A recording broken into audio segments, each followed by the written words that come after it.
ਗ੍ਰੰਥ ਸਾਹਿਬ ਉਦਦ ਬੰਦੋਂ ਕਰ ਅਨੁਰਾਗ ਕਹਾਂ ਬੁੱਧ ਪ੍ਰਭ ਤੁਛ ਹਮਾਰੀ ਵਰਨ ਸਕੈ ਮਹਿਮਾ ਜੋ ਤਿਹਾਰੀ ਹਮ ਨਾ ਸਕਤ ਕਰ ਸਿਫਤ ਤੁਮਾਰੀ ਆਪ ਲਿਹੋ ਤੁਮ ਕਥਾ ਸੁਧਾਰੀ ਹਮ ਨਾ ਸਕਤ ਕਰ ਸਿਫਤ ਤੁਮਾਰੀ ਆਪ ਲਿਹੋ ਤੁਮ ਕਥਾ ਸੁਧਾਰੀ।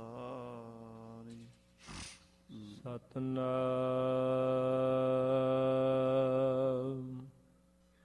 ਸ੍ਰੀ ਵਾਹਿਗੁਰੂ ਸਾਹਿਬ ਜੀਓ। ਦੋਹਰਾ ਗਿਰਜਨ ਤੇ ਹਿੰਦ ਛੁੱਟ ਗਈ, ਰਹਿਓ ਅਟਕ ਕਸ਼ਮੀਰ। ਹਿੰਦ ਪਤ ਸ਼ਾਹੇ ਲੈਨ ਫਿਰ, ਕਰੀ ਸ਼ਾਹੇ ਤਤਬੀਰ। ਵਾਹਿਗੁਰੂ ਜੀ ਕਾ ਖਾਲਸਾ ਵਾਹਿਗੁਰੂ ਜੀ ਕੀ ਫਤਿਹ। ਸਤਿਗੁਰੂ ਜੀ ਦੀ ਸਾਚੀ ਨਵਾਜੀ ਗੁਰੂ ਰੂਪ ਗੁਰੂ ਖਾਲਸਾ ਸਾਧ ਸੰਗਤ ਜੀ, ਆਪ ਜੀ ਬੜੇ ਵੱਡੇ ਭਾਗਾਂ ਵਾਲੇ ਹੋ, ਜਿਨ੍ਹਾਂ ਨੂੰ ਗੁਰੂ ਮਹਾਰਾਜ ਜੀ ਦੀ ਪਾਵਨ ਪਵਿੱਤਰ ਹਜ਼ੂਰੀ ਵਿੱਚ ਜੁੜ ਬੈਠਣ ਦਾ, ਕਥਾ ਔਰ ਕੀਰਤਨ ਸਰਵਣ ਕਰਨ ਦਾ ਇਹ ਸੁਨਹਿਰੀ ਸਮਾਂ ਪ੍ਰਾਪਤ ਹੋਇਆ ਹੈ। ਔਰ ਗੁਰੂ ਮਹਾਰਾਜ ਦੀ ਬਾਣੀ ਦਾ ਕੀਰਤਨ ਸਤਿਕਾਰਯੋਗ ਭਾਈ ਨਿਰਮਲ ਸਿੰਘ ਜੀ ਦੇ ਰਾਗੀ ਜਥੇ ਪਾਸੋਂ ਸਰਵਣ ਕੀਤਾ ਹੈ। ਹੁਣ ਗੁਰ ਇਤਿਹਾਸ ਦੇ ਗੁਰੂ ਖਾਲਸੇ ਪੰਥ ਦੀ ਕਥਾ ਜੋ ਸੰਧਿਆ ਦੇ ਦੀਵਾਨਾਂ ਵਿੱਚ ਆਪ ਜੀ ਸਰਵਣ ਕਰਦੇ ਹੋ, ਸਰਵਣ ਕਰੀਏ। ਪਿਛਲੇ ਦਿਨਾਂ ਤੋਂ ਜੋ ਇਤਿਹਾਸ ਚੱਲ ਰਿਹਾ ਹੈ, ਇਹ ਥੋੜ੍ਹਾ ਜਿਹਾ ਗੁੰਝਲਦਾਰ ਸਰੋਤਿਆਂ ਵਾਸਤੇ ਹੈ, ਕਿਉਂਕਿ ਜੋ ਪਹਿਲੀ ਵਾਰ ਇਤਿਹਾਸ ਸੁਣਿਆ ਜਾਵੇ ਉਹ ਪੂਰੀ ਤਰ੍ਹਾਂ ਯਾਦ ਨਹੀਂ ਰਹਿੰਦਾ, ਔਰ ਉਹਨੂੰ ਕਈ ਵਾਰ ਸੁਣੀਏ ਤਾਂ ਉਹ ਇਤਿਹਾਸ ਯਾਦ ਹੁੰਦਾ ਹੈ। ਸੋ ਪਰ ਕਿਉਂਕਿ ਪੰਥ ਦਾ ਇਤਿਹਾਸ ਇਹ ਜ਼ਰੂਰੀ ਹੈ। ਇਹ ਉਹਨਾਂ ਦਿਨਾਂ ਦੀਆਂ ਕਹਾਣੀਆਂ ਹਨ ਜਦੋਂ ਖਾਲਸਾ ਜੰਗਲਾਂ 'ਚ ਰਹਿੰਦਾ ਸੀ। ਜਿਵੇਂ ਹੁਣ ਆਪਾਂ ਘਰਾਂ 'ਚ ਰਹਿੰਦੇ ਹਾਂ, ਟਾਈਮ ਸਿਰ ਰੋਟੀ ਮਿਲਦੀ ਹੈ, ਕੱਪੜਾ ਮਿਲਦਾ ਹੈ, ਗਰਮੀ ਸਰਦੀ ਤੋਂ ਬਚਣ ਲਈ ਸਾਡੇ ਕੋਲ ਸਾਧਨ ਹਨ। ਉਹਨਾਂ ਦਿਨਾਂ ਵਿੱਚ ਸਾਧ ਸੰਗਤ ਜੀ ਨਾ ਤਨ 'ਤੇ ਪਾਉਣ ਜੋਗਾ ਕੱਪੜਾ ਸੀ, ਨਾ ਖਾਣ ਜੋਗੀ ਰੋਟੀ ਸੀ। ਅਤੇ ਦੂਜਾ, ਘਰਾਂ 'ਚ ਜੇ ਕੋਈ ਰਹਿੰਦਾ ਸੀ ਸਿੱਖ, ਅਤੇ ਉਹਦੇ ਵਾਸਤੇ ਸਰਕਾਰ ਦਾ ਹੁਕਮ ਸੀ, ਕੇਸਨ ਵਾਲੇ ਜੋ ਨਰ ਹੋਈ, ਬਾਲ ਬਿਰਧ ਲੱਭ ਛੱਡੋ ਨਾ ਕੋਈ। ਕੇਸਾਂ ਵਾਲਿਆਂ ਨੂੰ, ਦਾੜ੍ਹੀਆਂ ਵਾਲਿਆਂ ਨੂੰ, ਅੰਮ੍ਰਿਤਧਾਰੀਆਂ ਨੂੰ, ਗੁਰੂ ਕੇ ਪਿਆਰਿਆਂ ਨੂੰ ਸਰਕਾਰ ਟਿਕਣ ਨਹੀਂ ਸੀ ਦਿੰਦੀ। ਸਿਰ ਪਰ ਹੋਵੇਂ ਜਿਸਕੇ ਕੇਸ, ਰਹਿਣ ਨ ਦੇਵੋ ਆਪਣੇ ਦੇਸ਼। ਜਿਹੜੀ ਸਾਧ ਸੰਗਤ ਜੀ ਮੁਸੀਬਤ ਹੁੰਦੀ ਹੈ, ਦੁੱਖ ਹੁੰਦਾ ਹੈ, ਇਹੀ ਇਨਕਲਾਬ ਦਾ ਜਨਮਦਾਤਾ ਹੈ। ਹਰ ਇੱਕ ਇਨਕਲਾਬ, ਹਰ ਇੱਕ ਜਾਗਰਤੀ ਇੱਥੋਂ ਆਉਂਦੀ ਹੈ। ਖਾਲਸੇ ਨੇ ਮੁਸੀਬਤਾਂ ਵਿੱਚੋਂ ਜਨਮ ਲਿਆ। ਪਹਿਲਾਂ ਸ੍ਰੀ ਗੁਰੂ ਅਰਜਨ ਦੇਵ ਜੀ ਦੀ ਸ਼ਹੀਦੀ ਹੋਈ। ਗੁਰੂ ਹਰਗੋਬਿੰਦ ਸਾਹਿਬ ਜੀ ਨੇ ਮੀਰੀ ਪੀਰੀ ਦੀਆਂ ਤੇਗਾਂ ਧਾਰਨ ਕੀਤੀਆਂ, ਦੁਸ਼ਟਾਂ ਨੂੰ ਸੋਧੇ ਲਾਏ। ਫਿਰ ਗੁਰੂ ਤੇਗ ਬਹਾਦਰ ਸਾਹਿਬ ਦੀ ਸ਼ਹੀਦੀ ਨੇ ਇਹ ਅਹਿਸਾਸ ਕਰਾ ਦਿੱਤਾ ਕਿ ਹੱਥਾਂ ਬਾਝ ਕਰਾਰਿਆਂ ਵੈਰੀ ਹੋਣ ਨਾ ਮਿੱਤ, ਜਿਸ ਦੇ ਫਲ ਸਰੂਪ 10ਵੇਂ ਪਾਤਸ਼ਾਹ 14 ਜੰਗਾਂ ਲੜੀਆਂ, ਖੰਡੇ ਦੀ ਧਾਰ ਵਿੱਚੋਂ ਖਾਲਸਾ ਪੰਥ ਪੈਦਾ ਕੀਤਾ। ਭਗਤੀ ਨਾਲ ਸ਼ਕਤੀ ਜੋੜੀ, 10ਵੇਂ ਪਾਤਸ਼ਾਹ ਜੋਤੀ ਜੋਤ ਸਮਾ ਗਏ। ਬਾਅਦ ਵਿੱਚ ਬਾਬੇ ਬੰਦੇ ਬਹਾਦਰ ਦੇ ਸਮੇਂ ਬੜੇ ਭਾਰੀ ਜੰਗ ਯੁੱਧ ਹੁੰਦੇ ਰਹੇ। ਉਹ ਲੜੀ ਚੱਲਦੀ ਆ ਰਹੀ ਹੈ, ਅਜੇ ਤੱਕ ਰੁਕੀ ਨਹੀਂ। ਪਰ ਹੁਣ ਜਿਹੜਾ ਆਪਾਂ 2-3 ਦਿਨ ਤੋਂ ਇਤਿਹਾਸ ਸੁਣ ਰਹੇ ਹਾਂ, ਇਹ ਸਮਝੋ ਸਿੱਖਾਂ ਦੀ ਹਾਲਤ ਸੁਧਰਨ ਦਾ ਮੌਕਾ ਆ ਗਿਆ। ਸੰਨ 1757 ਦੇ ਵਿੱਚ ਇੱਕ ਪਾਸੇ ਗਾਜਦੀਨ ਮਰਹੱਟਿਆ ਨੂੰ ਲੈ ਆਇਆ, ਜੋ ਮੁਗਲਾਂ ਦਾ ਵਜ਼ੀਰ ਸੀ, ਅਤੇ ਜਿਹੜਾ ਨਜੀਬ ਖਾਨ ਰੋਹੇਲਾ ਸੀ ਉਹ ਅਹਿਮਦ ਸ਼ਾਹ ਅਬਦਾਲੀ ਦਾ ਪੱਖੀ ਸੀ। ਆਪਸ ਇਹਨਾਂ ਦੋਵਾਂ ਵਜ਼ੀਰਾਂ ਦੀ ਬੜੀ ਟੱਕਰ ਸੀ। ਕਦੀ ਪਠਾਨ ਕਬਜ਼ਾ ਕਰ ਲੈਂਦੇ ਸਨ ਅਤੇ ਕਦੀ ਮੁਗਲਾਂ ਦਾ ਫਿਰ ਜ਼ੋਰ ਪੈ ਜਾਂਦਾ ਸੀ। ਹੁਣ ਮੀਰ ਮਨੂ ਵੀ ਮੁਗਲਾਂ ਦਾ ਸੂਬੇਦਾਰ ਰਹਿ ਚੁੱਕਾ ਹੈ, ਜੋ ਪਿੱਛੇ ਉਹਨੇ ਵੀ ਸਿੱਖਾਂ ਦੀ ਮਦਦ ਲਈ ਸਿੱਖਾਂ ਦੇ ਨਾਲ ਸੁਲ੍ਹਾ ਕੀਤੀ। ਦੀਨਾ ਬੇਗ ਨੇ ਵੀ ਜਲੰਧਰ ਸਿੱਖਾਂ ਦੀ ਮਦਦ ਨਾਲ ਹੀ ਛੁਡਾਇਆ, ਤੇ ਸਰਹੰਦ ਵੀ ਗਾਜਦੀਨ ਨੇ ਮਰਹੱਟਿਆਂ ਤੇ ਸਿੱਖਾਂ ਦੀ ਮਦਦ ਨਾਲ ਛੁਡਾਇਆ। ਮਰਹੱਟੇ ਲਾਹੌਰ ਤੱਕ ਚਲੇ ਗਏ ਤੇ ਪੰਜਾਬ 'ਚ ਫਿਰ ਮੁਗਲਾਂ ਦਾ ਬੋਲਬਾਲਾ ਹੋ ਗਿਆ, ਤੇ ਅਬਦਾਲੀ ਦੇ ਪੈਰ ਜਿਹੜੇ ਉਹਨੇ ਹਿੰਦੁਸਤਾਨ 'ਚ ਪਸਾਰੇ ਸਨ ਉਹ ਦੁਬਾਰਾ ਉੱਥੋਂ ਉਖੜ ਗਏ। ਸਰਹੰਦ ਤੋਂ ਵੀ ਪਠਾਨ ਭੱਜ ਗਏ, ਜਲੰਧਰ ਤੋਂ ਵੀ, ਲਾਹੌਰ ਤੋਂ ਵੀ। ਅਬਦਾਲੀ ਹੁਣ ਦੁਬਾਰਾ ਬਹੁਤ ਤਗੜੀ ਫੌਜ ਲੈ ਕੇ ਆਵੇਗਾ, ਉਹਦੀ ਕਥਾ ਸੁਣੋ ਪਿਆਰ ਨਾਲ। ਅੱਜ ਸਾਧ ਸੰਗਤ ਜੀ 5 ਤਰੀਕ ਹੈ, ਜੋ 5 ਫਰਵਰੀ 1762 ਨੂੰ ਵੱਡਾ ਘੱਲੂਘਾਰਾ ਅਬਦਾਲੀ ਨਾਲ ਹੋਇਆ ਸੀ, ਉਹਦੀ ਕਥਾ ਵੀ ਥੋੜ੍ਹੇ ਦਿਨਾਂ ਵਿੱਚ ਹੀ ਆਪਣੇ ਸਾਹਮਣੇ ਆ ਜਾਣੀ ਹੈ। ਸੋ ਲੜੀਵਾਰ ਇਹ ਕਥਾ ਹੈ ਘੱਲੂਘਾਰਿਆਂ ਦੀ, ਜੰਗਾਂ ਯੁੱਧਾਂ ਦੀ, ਦੁੱਖਾਂ ਤੇ ਮੁਸੀਬਤਾਂ ਦੀ। ਕੁਠਾਲੀ 'ਚ ਪੈ ਕੇ ਖਾਲਸਾ ਸੋਨਾ ਬਣ ਗਿਆ। ਉਹ ਪਿਆਰ ਨਾਲ ਸੁਣੋ, ਆਖੋ ਸਤਨਾਮ ਸ੍ਰੀ ਸਤਨਾਮ ਸ੍ਰੀ ਵਾਹਿਗੁਰੂ ਸਾਹਿਬ ਜੀ। ਦੋਹਰਾ ਗਿਲਜਾਂ ਤੇ ਹਿੰਦ ਛੁੱਟ ਗਈ, ਰਹਿਓ ਅਟਕ ਕਸ਼ਮੀਰ। ਗਿਲਜਾਂ ਕੋਲੋਂ ਹਿੰਦੁਸਤਾਨ ਦਾ ਰਾਜ ਖੁੱਸ ਗਿਆ, ਪਠਾਣਾ ਕੋਲੋਂ ਸਿਰਫ ਅਟਕ ਤੇ ਕਸ਼ਮੀਰ ਵਿੱਚ ਪਠਾਣਾ ਦਾ ਕਬਜ਼ਾ ਰਹਿ ਗਿਆ। ਦਿੱਲੀ, ਸਰਹੰਦ, ਜਲੰਧਰ ਤੇ ਲਾਹੌਰ ਤੋਂ ਪਠਾਨ ਉਖੜ ਗਏ। ਹਿੰਦ ਪਾਤਸ਼ਾਹ ਲੈਨ ਫਿਰ ਕਰੀ ਸ਼ਾਹ ਤਦਬੀਰ। ਹੁਣ ਅਹਿਮਦ ਸ਼ਾਹ ਅਬਦਾਲੀ ਨੇ ਇਰਾਦਾ ਕੀਤਾ, ਕਾਬਲ 'ਚ ਬੈਠੇ ਹੋਏ ਨੂੰ ਪਤਾ ਲੱਗਾ ਕਿ ਆਪਾਂ ਹੁਣ ਪਠਾਣਾ ਦਾ ਰਾਜ ਫੇਰ ਕਾਇਮ ਕਰਨਾ ਹਿੰਦੁਸਤਾਨ ਵਿੱਚ। ਮੁਗਲਾਂ ਦੇ ਪਠਾਣਾ ਦੀ ਬੜੀ ਪੁਰਾਣੀ, ਕੋਈ 500 ਸਾਲ ਤੋਂ ਲੜਾਈ ਚੱਲੀ ਆ ਰਹੀ ਸੀ ਹਿੰਦੁਸਤਾਨ ਦੇ ਤਖਤ ਵਾਸਤੇ। ਕਦੀ ਪਠਾਨ ਬਾਦਸ਼ਾਹ ਬਣ ਜਾਂਦੇ ਸੀ ਤੇ ਕਦੀ ਮੁਗਲ ਕਬਜ਼ਾ ਕਰ ਲੈਂਦੇ ਸੀ, ਕਦੀ ਫਿਰ ਪਠਾਨ ਆ ਜਾਂਦੇ ਸੀ। ਸੋ ਪਿੱਛੇ 200 ਸਾਲ ਤਾਂ ਮੁਗਲਾਂ ਦਾ ਰਾਜ ਰਿਹਾ। ਗੁਰੂ ਨਾਨਕ ਦੇਵ ਜੀ ਤੋਂ ਲੈ ਕੇ ਬਾਬਰ ਬਾਦਸ਼ਾਹ ਨੂੰ ਮਹਾਰਾਜ ਗੁਰੂ ਨਾਨਕ ਸਾਹਿਬ 7 ਪੁਸਤਾਂ ਦੀ ਬਾਦਸ਼ਾਹੀ ਬਖਸ਼ਿਸ਼ ਕੀਤੀ ਸੀ, ਉਹਦੇ ਕਰਕੇ ਮੁਗਲਾਂ ਦਾ ਰਾਜ ਰਿਹਾ। ਪਰ ਹੁਣ ਪਠਾਨ ਫਿਰ ਦੁਬਾਰਾ ਉਸੇ ਗੱਲ ਨੂੰ ਚੇਤੇ ਕਰ ਰਿਹਾ। ਅਹਿਮਦ ਸ਼ਾਹ ਅਬਦਾਲੀ ਪਠਾਨ ਹੈ, ਉਹ ਕਹਿੰਦਾ ਮੈਂ ਹਿੰਦੁਸਤਾਨ ਦਾ ਬਾਦਸ਼ਾਹ ਬਣਨਾ ਹੈ। 24 ਲਾਹੌਰੇ ਛੋੜ ਗਏ ਉਸ ਬੇਟਾ। ਉਹਦਾ ਬੇਟਾ ਸੀ ਤੈਮੂਰ ਸ਼ਾਹ, ਜਿਹੜਾ ਲਾਹੌਰ ਦਾ ਸੂਬੇਦਾਰ ਬਣਿਆ ਬੈਠਾ ਸੀ। ਉਹਦੇ ਵੀ ਸਿੰਘਾਂ ਦੇ ਸਮੇਂ ਪੈਰ ਉਖੜ ਗਏ ਤੇ ਡਰ ਕੇ ਉਹ ਵੀ ਤੈਮੂਰ ਸ਼ਾਹ ਲਾਹੌਰ ਛੱਡ ਕੇ ਚਲਾ ਗਿਆ। ਲੱਗੀ ਅੱਗ ਤਬ ਤੇ ਉਸ ਪੇਟਾ। ਜਦੋਂ ਦਾ ਤੈਮੂਰ ਲਾਹੌਰ ਛੱਡ ਕੇ ਗਿਆ ਸੀ, ਅਬਦਾਲੀ ਦੇ ਪੇਟ ਵਿੱਚ ਸੂਲ ਉੱਠ ਰਹੇ ਸਨ। ਇਸ ਗੱਲ ਦਾ ਉਹਨੂੰ ਬੜਾ ਭਾਰੀ ਦੁੱਖ ਸੀ, ਅੱਗ ਲੱਗੀ ਹੋਈ ਸੀ, ਉਹਨੂੰ ਢਿੱਡ ਪੀੜ ਪਈ ਹੋਈ ਸੀ ਇਸ ਗੱਲ ਦੀ ਵੀ ਮੇਰਾ ਬੇਟਾ ਲਾਹੌਰ ਤੋਂ ਭਜਾ ਦਿੱਤਾ ਹੈ ਮਰਹੱਟਿਆਂ ਨੇ ਤੇ ਸਿੱਖਾਂ ਨੇ। 3 ਲੱਖ ਫੌਜ ਫੇਰ ਕਰ ਲਿਆਇਓ। ਸੋ ਫਿਰ ਅਬਦਾਲੀ ਨੇ ਕਾਬਲ ਦੇ ਵਿੱਚ 3 ਲੱਖ ਫੌਜ ਪਠਾਣਾ ਦੀ ਇਕੱਠੀ ਕੀਤੀ। 3 ਲੱਖ ਫੌਜ ਇਕੱਠੀ ਕਰਕੇ ਪੂਰੇ ਹਿੰਦੁਸਤਾਨ ਨੂੰ ਫਤਿਹ ਕਰਨ ਦਾ ਇਰਾਦਾ ਲੈ ਕੇ 1758 ਵਿੱਚ ਹਿੰਦੁਸਤਾਨ ਤੇ ਹਮਲਾ ਕੀਤਾ। 1815 ਚੜਿਆਇਓ। 1815 ਬਿਕਰਮੀ 1758 ਈਸਵੀ ਨੂੰ ਚੜ ਆਇਆ ਹਿੰਦੁਸਤਾਨ ਤੇ। ਮਾਰ ਮਰਹੱਟੇ ਅੱਗੇ ਧਰੇ। ਉਹਨੇ ਮਰਹੱਟਿਆਂ ਨੂੰ ਮਾਰ ਕੇ ਅੱਗੇ ਲਾ ਲਿਆ, ਕਿਉਂਕਿ ਮਰਹੱਟੇ ਪੰਜਾਬ ਵਿੱਚ ਵਧੇ ਬੈਠੇ ਸਨ। ਮਰਹੱਟਿਆਂ ਦਾ ਗਾਜਦੀਨ ਦੇ ਨਾਲ ਸਮਝੌਤਾ ਸੀ ਤੇ ਗਾਜਦੀਨ ਮਰਹੱਟਿਆਂ ਨੂੰ ਲੈ ਕੇ ਆਇਆ ਸੀ। ਉਹ ਮੁਗਲ ਸੀਗਾ ਤੇ ਸਿੱਖਾਂ ਨੇ ਵੀ ਮਰਹੱਟਿਆਂ ਦੀ ਮਦਦ ਉਸ ਵੇਲੇ ਕੀਤੀ ਸੀ ਜਦੋਂ ਸਰਹੰਦ ਫਤਿਹ ਕਰਨ ਲੱਗੇ ਸਨ। ਪਰ ਬਾਅਦ ਵਿੱਚ ਸਰਹੰਦ ਲੁੱਟਣ ਦੇ ਮਾਮਲੇ 'ਚ ਮਰਹੱਟਿਆਂ ਤੇ ਸਿੱਖਾਂ ਦੀ ਆਪਸੀ ਲੜਾਈ ਹੋ ਗਈ ਸੀ। ਇਹ ਘੂਰਮ ਘੂਰੀ ਚੱਲਦੀ ਰਹੀ ਸੀ ਆਪਸ ਵਿੱਚ। ਹੁਣ ਮਰਹੱਟਿਆਂ ਦੇ ਪੈਰ ਅਬਦਾਲੀ ਨੇ ਉਹ ਖੇਡ ਦਿੱਤੇ। ਅਬਦਾਲੀ ਆਇਆ ਚੜ੍ਹ ਕੇ 3 ਲੱਖ ਫੌਜ ਲੈ ਕੇ, ਉਹਨੇ ਪੰਜਾਬ 'ਚੋਂ ਮਰਹੱਟੇ ਕੱਢ ਦਿੱਤੇ। ਮਾਰ ਪਜਾਏ ਜੈ ਜੈ ਲੜੈ। ਜਿੱਥੇ ਜਿੱਥੇ ਮਰਹੱਟਿਆਂ ਦੀ ਤੇ ਅਬਦਾਲੀ ਦੀ ਲੜਾਈ ਹੋਈ, ਮਰਹੱਟਿਆਂ ਦੀ ਹਾਰ ਹੁੰਦੀ ਰਹੀ, ਅਬਦਾਲੀ ਜਿੱਤਦਾ ਗਿਆ। ਦਿੱਲੀ ਬਿਨਾ ਰਹਿਓ ਨ ਠਾਣਾ। ਦਿੱਲੀ ਤੋਂ ਬਿਨਾ ਹੋਰ ਕੋਈ ਮਰਹੱਟਿਆਂ ਦਾ ਟਿਕਾਣਾ ਨਾ ਰਿਹਾ। ਯਾਨੀ ਸਰਹੰਦ ਵਿੱਚ ਵੀ ਮਰਾਠਿਆਂ ਦੇ ਪੈਰ ਉਖੜ ਗਏ, ਲਾਹੌਰ ਤੋਂ ਤਾਂ ਉਖੜੇ ਹੀ ਸਨ। ਪੰਜਾਬ ਵਿੱਚੋਂ ਨਿਕਲੇ ਤੇ ਦਿੱਲੀ ਤੱਕ ਉਹਨਾਂ ਨੂੰ ਕੋਈ ਸਹਾਰਾ ਨਾ ਮਿਲਿਆ।